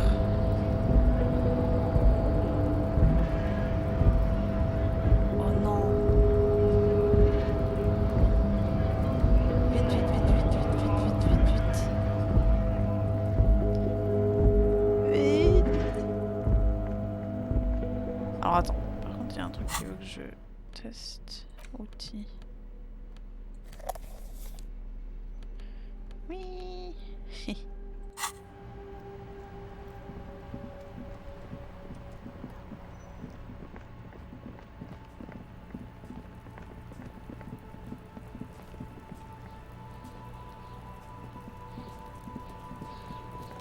Oh non, il a pas pris l'armure, c'est bon. The corpse lies on the ground among the remains of an absolutely demolished pinewood branch. It's gently laid on one side.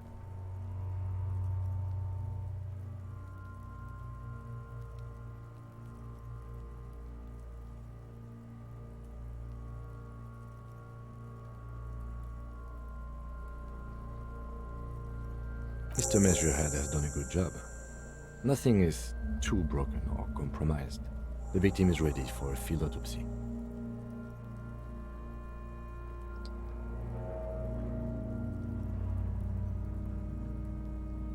Yes. 1.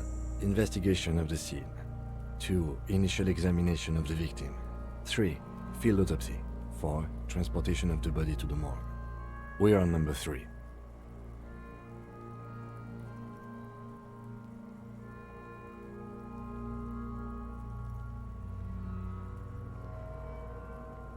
We are number 3. The fuck are they on about? Oh Kuno, s'il te plaît, ferme ta gueule.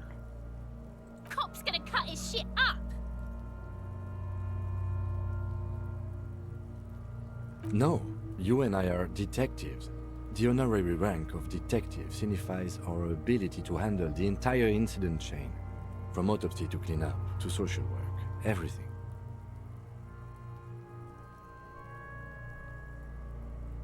An honor and a burden attached to your rank once you've proven yourself able, usually after 5 to 8 years of field work. Mine is Lieutenant Detective. You are. Your station would not have assigned you on this case if you weren't. Now, the way I see it, it's either this, or we complete the initial interviews. We already met Evrard, that only leaves the Wild Pines representative. There's one in town, negotiating the strike. She could have information.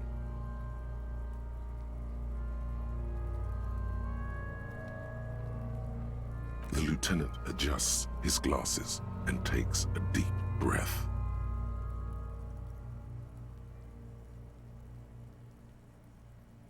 Come on, officer. You know what a field autopsy is. You've done 100 of them.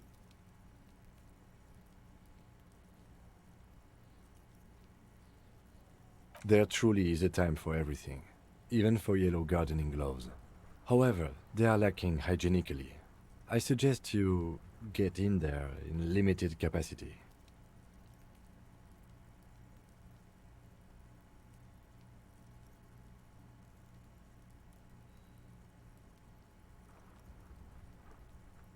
I'll ask you when I need you to. For the most part, maybe I should handle the contact and you take notes? That's right.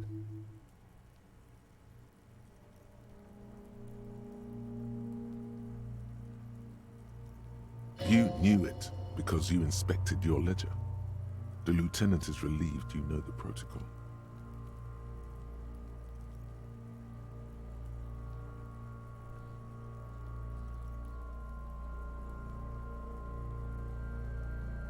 The dead man stares in silence as you crack open the ledger. The bright red paper is covered in boxes and lists, describing the condition of his skin and organs in 3 parts. Above those, an 11-field info form needs filling out first. It begins with,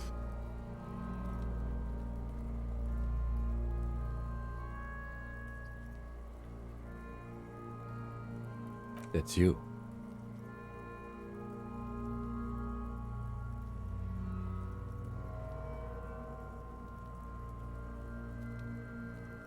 the corpse is indifferent to your scribblings, just lies there. The next box says, KK57-0803.0815. Next, NA. Next, NA. Roughly 50. dry 40. The damage is so extensive, it's better to err on the young side.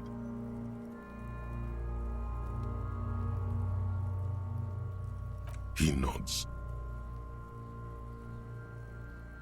Mondial. The pudgy mess of curdled meat looks neither mondial nor anything other. Fucky, fucky! Male. Pigs can have sex! Nor does he look male, with his pregnant belly and indistinguishable face. We're still going with March 4th, 51. What else? 9. Body identified by is non-applicable. 10.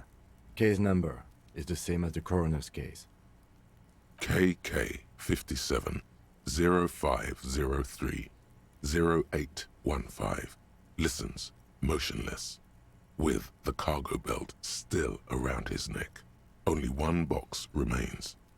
None, at least not after the initial examination. A strange word. Treatment. Interfering with the body's position or wounds post-mortem. Don't overdo it. It's okay to be unsure.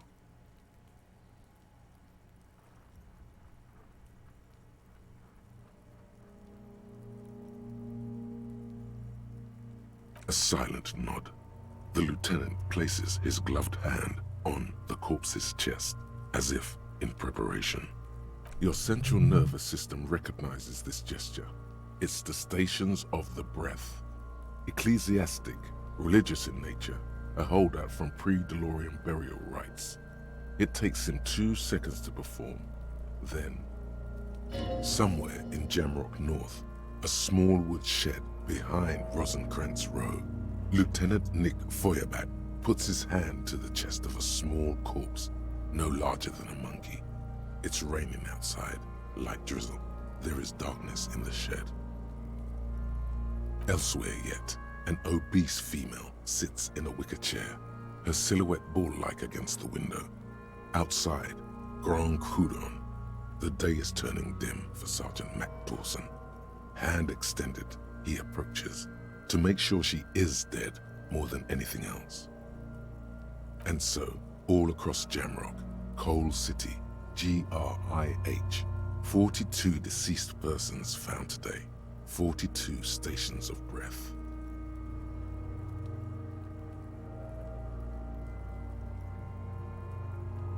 We should start the post-mortem. The corpse cannot feel Kim's hand on his chest. It no longer meaningfully interacts with its surroundings.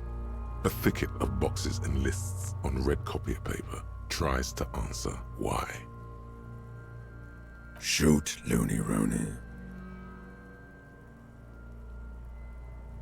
Come back later, Corpo. Amuse yourself with my frank manners and my memento mori features.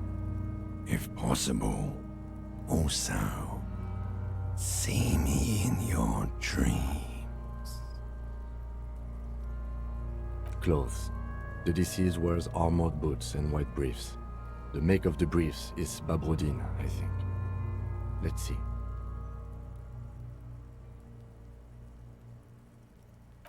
See, it's happening. Babrodine, yes. Inexpensive. Size M. Color white. The disappointment is palpable. The red-haired thing was expecting something more lurid. The boots are ceramic, vitreous enamel. They are fused to his skin from blood flowing downward post-mortem. Removal of the boots is left for processing. Tattoos. The upper torso is covered in a single, continuous tattoo, resembling a map of the night sky. It reaches from the right shoulder to the heart. The ink is blue and white. The assistant has a color photograph of the markings, to be added to the case files as document A1. The photo is taken on the scene, using a Trigat Mini. The deceased has a cargo lashing belt around his neck, tied with a hangman's knot. Color yellow. Length 3 meters. There is a buckle on the other end. Well-nourished, athletically built, measuring 1.8 meters. Generally consistent with age 42. Preservation is good. Ambient temperature below freezing. Body hair is light brown. Distribution is consistent with age. The deceased had male pattern baldness.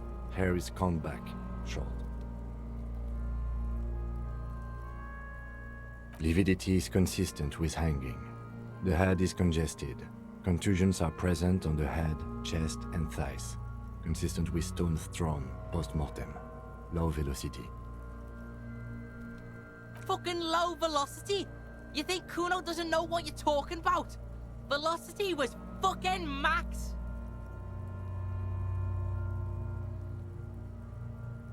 Talking shit about Kuno's velocity. In addition, there are bite marks on the face, scalp, and chest, consistent with predation.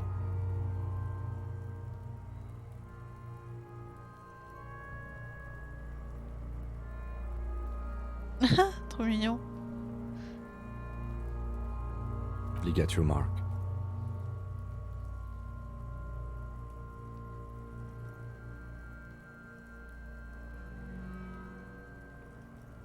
The steel wiring.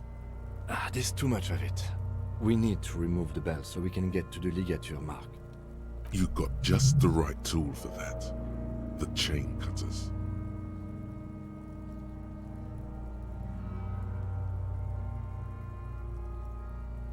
Always good to think ahead. Now, we need to cut the belt to see the ligature mark below. Carefully, with as much precision as you can. See? My pig is gonna fuck his head off. No, he ain't. Your pig's a boring fuck.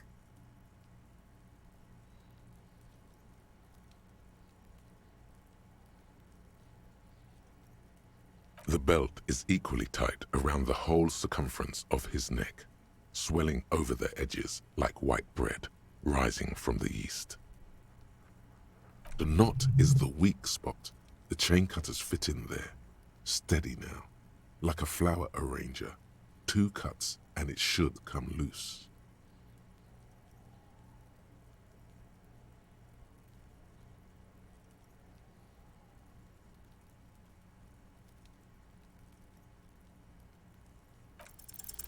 You jam the cutters right under the knot. That seems like a smart idea. Yeah, somewhere there. Already, they're buried deep in the man's flesh. Then you rotate them to get a better hold. Then...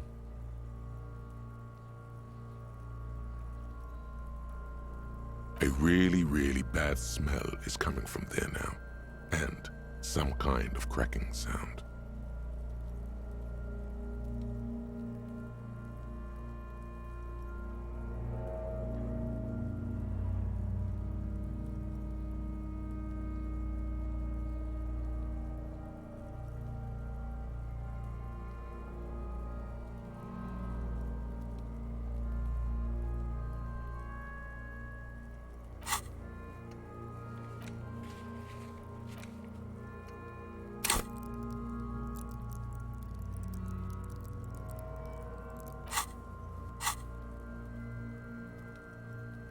Yeah, fuck him! Fuck that faggoty! Corpse fucking time! Told you my pig was hardcore. I should have a go first. I think I have a strategy.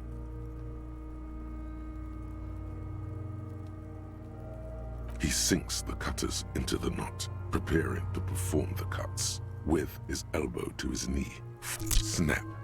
The knot is slashed. Another cut and the belt falls apart like a flower bouquet, revealing the dead man's neck and the dark red ligature mark around it. Here.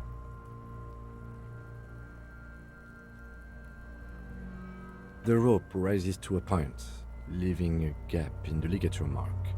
The suspension point is in the back of the neck, on the nape. Hemorrhaging is observed on the skin, above and below the ligature mark. The mark is well pronounced, consistent with a drop from 1 or 1.5 meters. Chest is intact, normal contour, abdomen is protuberant, pelvis intact, genitalia... No! Let's get out and see! I fucking knew it! This is clearly what they've been waiting for, ever since the autopsy began. The lieutenant is trying to make it as boring as possible. Genitalia is male and unremarkable. No evidence of injury. Back is symmetrical and intact. Upper and lower extremities are intact, but asymmetrical. There are combat injuries on the right hand, thigh, and hip. In addition, I see smaller, residual scars, too numerous to count, covering about 30% of his skin. From wounds sustained over 2, maybe more decades, dispersal and accumulation indicates long and active combat duty. We have a real museum here. Of battles, wars. Last item, hands.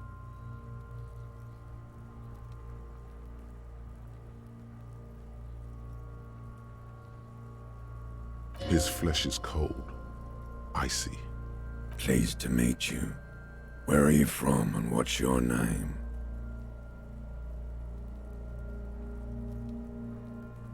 I'm only fucking with you. I know where you're from. From Cappadocia. And your name is Il Corbo. What can I do you for, Il Corbo de Cappadocia? Nothing does. This was pleasurable. I sincerely thank you for touching my hand. We should do this more often. Be close like this, I mean. Hands are clean. No sign of injury from struggling.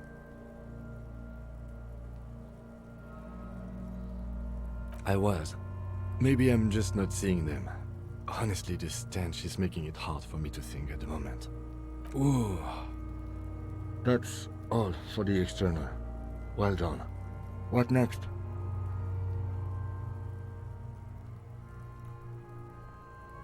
Central nervous system. I have nothing.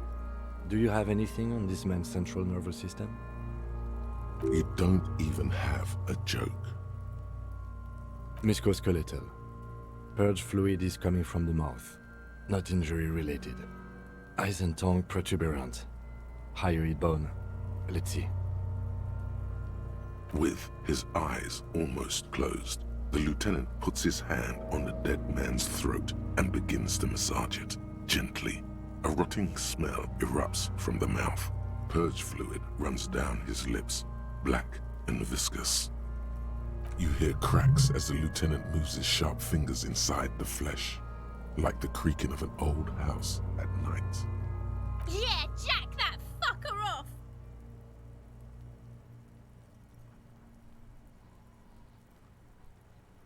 The hyoid bone is fractured. The rest of the musculoskeletal system is intact.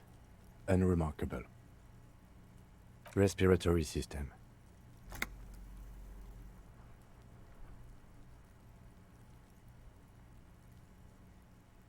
Oral cavity shows no lesions. The victim has received dental implants, possibly after a combat wound. Mouth swollen, hemorrhaging present in mucosa of the lips and mouth. From here, it looks as though the clown-faced man is screaming. The tendons of his jaw are torn apart. Hyoid, ripped from the force of the lieutenant's hands. No scream, no sigh of relief rises from the darkness inside. It's humid there. Sickly sweet air, unlike anything living. You feel like you're about to throw up again, straight in that mouth of his.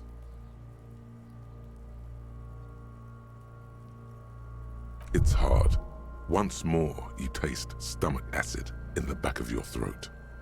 A contraction.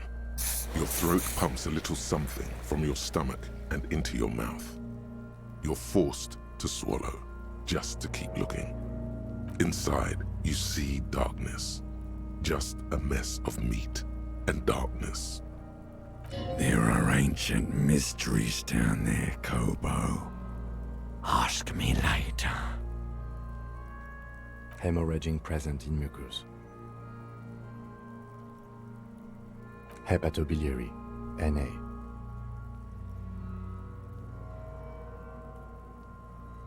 Same for toxicology and serology, Na. Cardiovascular. The body exhibits heavy lividity. Blood has gathered in the hands, feet, and neck. Hypostasis is visually consistent with the hanging.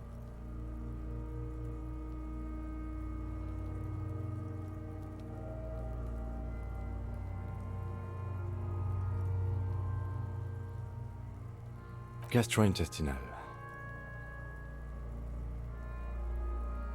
Digested semi-solid food in stomach. Voila.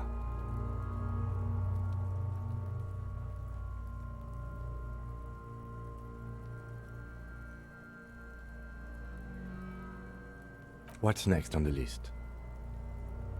Let's see. We have bite marks, contusions on the head and chest, and a ligature mark encircling the neck. You'll need 3 fields. Leave a 4th one too. Be thorough if you want maximum results.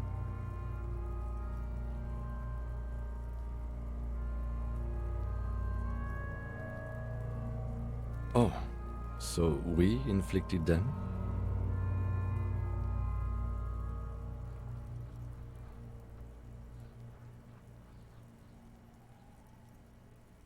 Okay, so there's an incision on the thorax from a chain cutter. I wouldn't mention it. Better not to muddy the waters.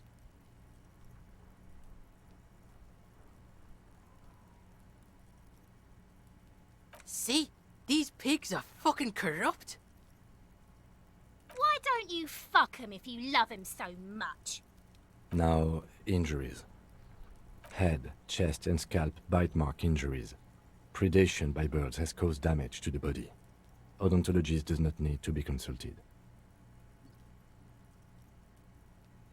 And your opinion, officer?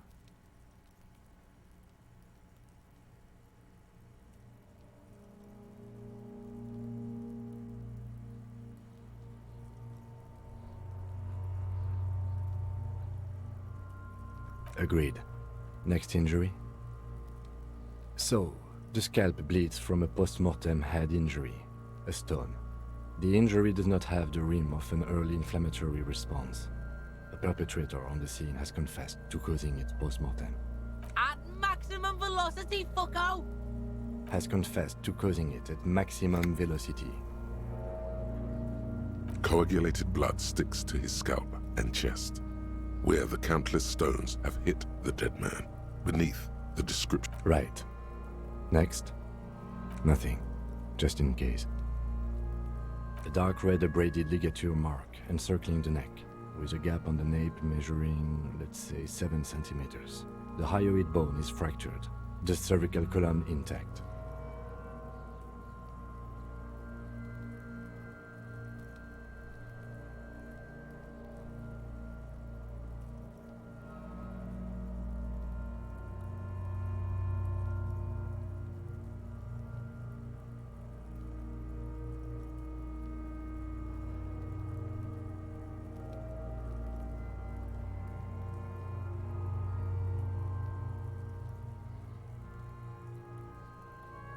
I see hemorrhaging on the skin, above and below the ligature mark. Depth of the mark, 1 centimeter. No signs of clawing on the neck.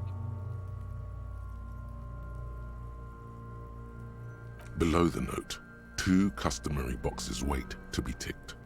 The man's head jerks to the side. The ring around his neck is visible. Think for a moment. There's time. Don't rush.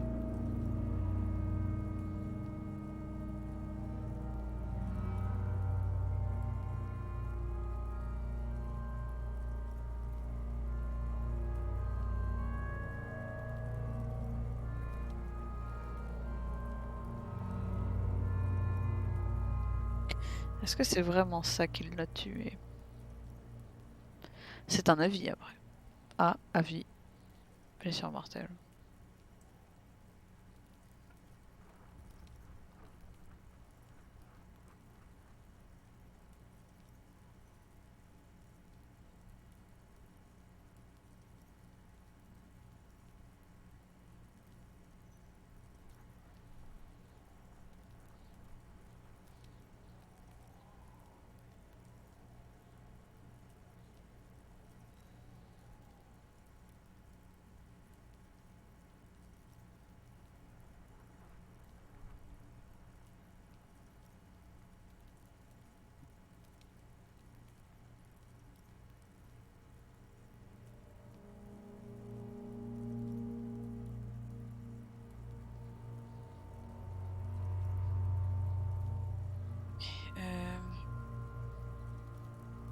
That's it. We have established cause of death. It's not much, and it leaves much to be questioned. But it's a start. Let's wrap this up. I pronounce this field autopsy over.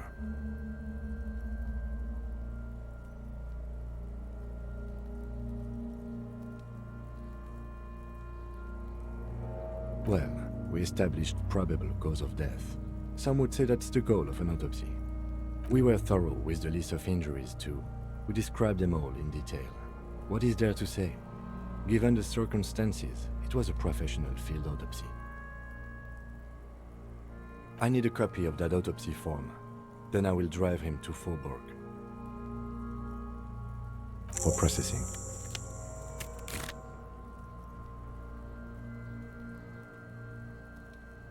He's thinking, did I miss something? You tilt your head, also looking at the corpse. I'm sure we didn't get everything. There's always something.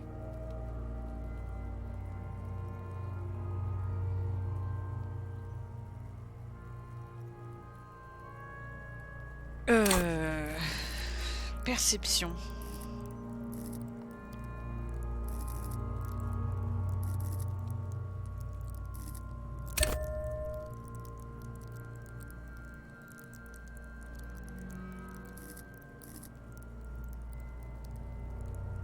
Non, pas cour intérieur.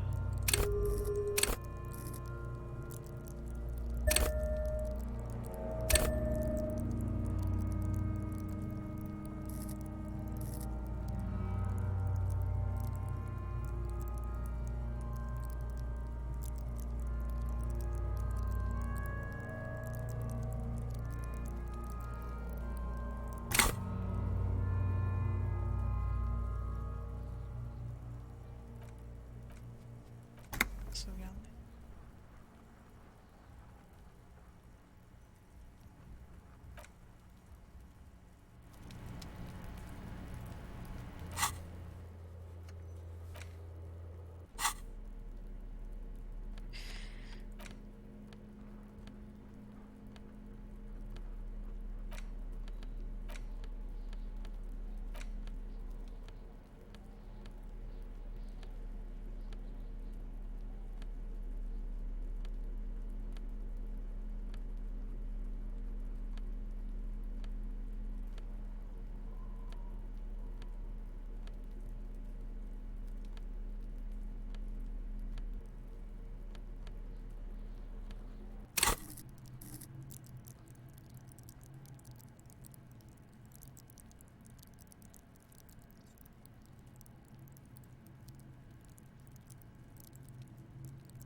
man is The lieutenant adjusts his glasses and takes a deep breath.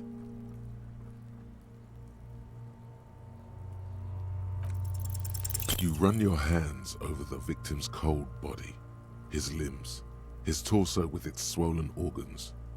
Maybe you should be more thorough. You pull down his breeches. Marbling is present around the crotch. The penis has shrunk, crawling halfway back inside him. There is nothing mysterious or noteworthy here. Can't get enough of that dick.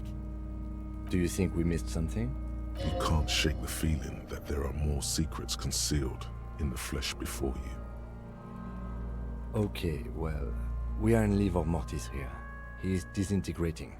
We need to refrigerate the body if we want to conduct another examination, and we need to do it fast. It would have to be industrial in size. Let's start by asking Gart at the Whirling in Rags and the Fritz store down at the gates. If they don't know, but only if all else fails. Fuck are you looking at, Beano man? You want a piece of the Kuno? Wanna get fucked?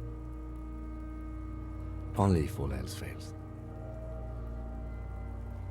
Hurry. This is one task we cannot sideline. With every hour, whatever we are looking for will become harder to find.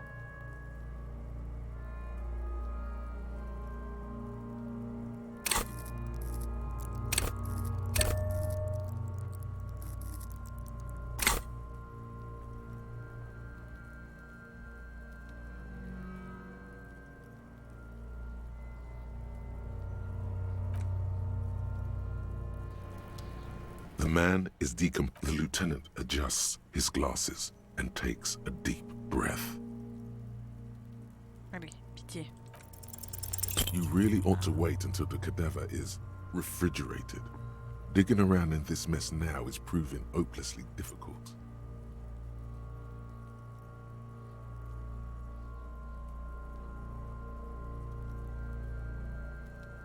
If you think so, officer, I'm not going to object.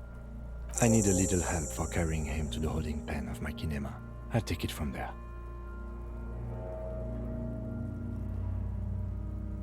Non!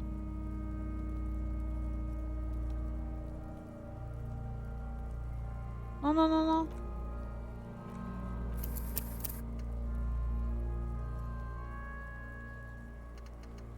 Oh non, je me suis foirée encore.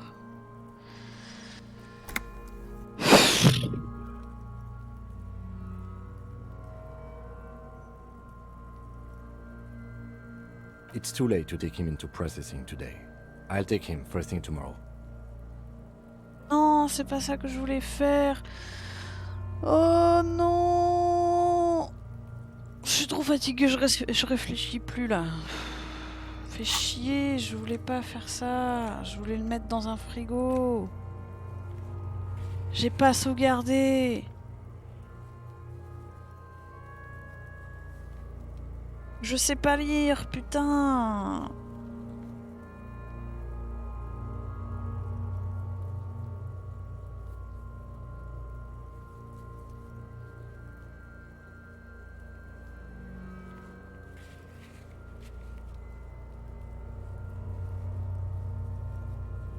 Faut que je pense à sauvegarder avant de faire des trucs, putain de merde. Oh, ça me saoule.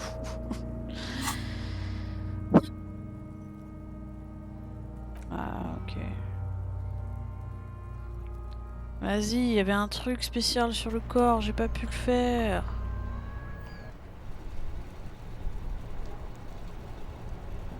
Inside, you see a set of steering levers, a radio microphone, a pull-out toolbox, and the soft glow of the fuel preheater gauge.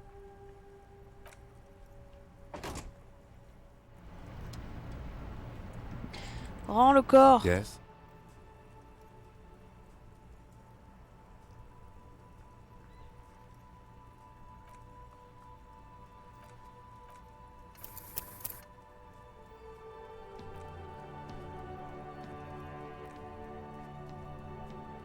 J'ai le seum.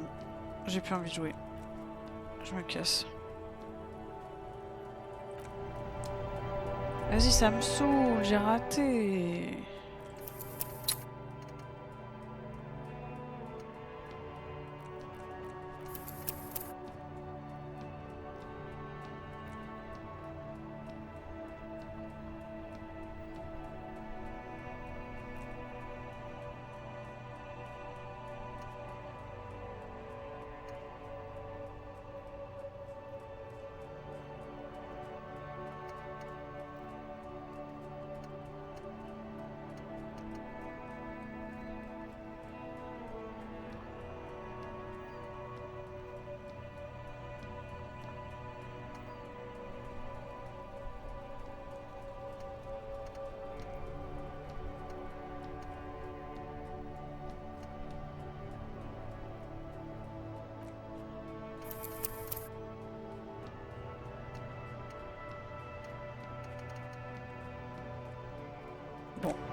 Ok.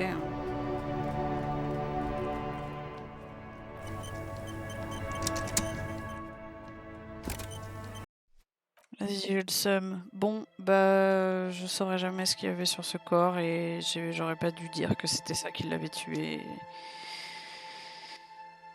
Et ça m'énerve, je ne sauvegarde pas assez en fait. Donc je peux pas me permettre de réessayer les trucs parce que je suis trop con quoi. Ça me saoule. J'ai le seum. Enfin bref, je vais m'arrêter là parce que là ça m'énerve. Vraiment, je suis énervée. Bon. Et bah, à la prochaine.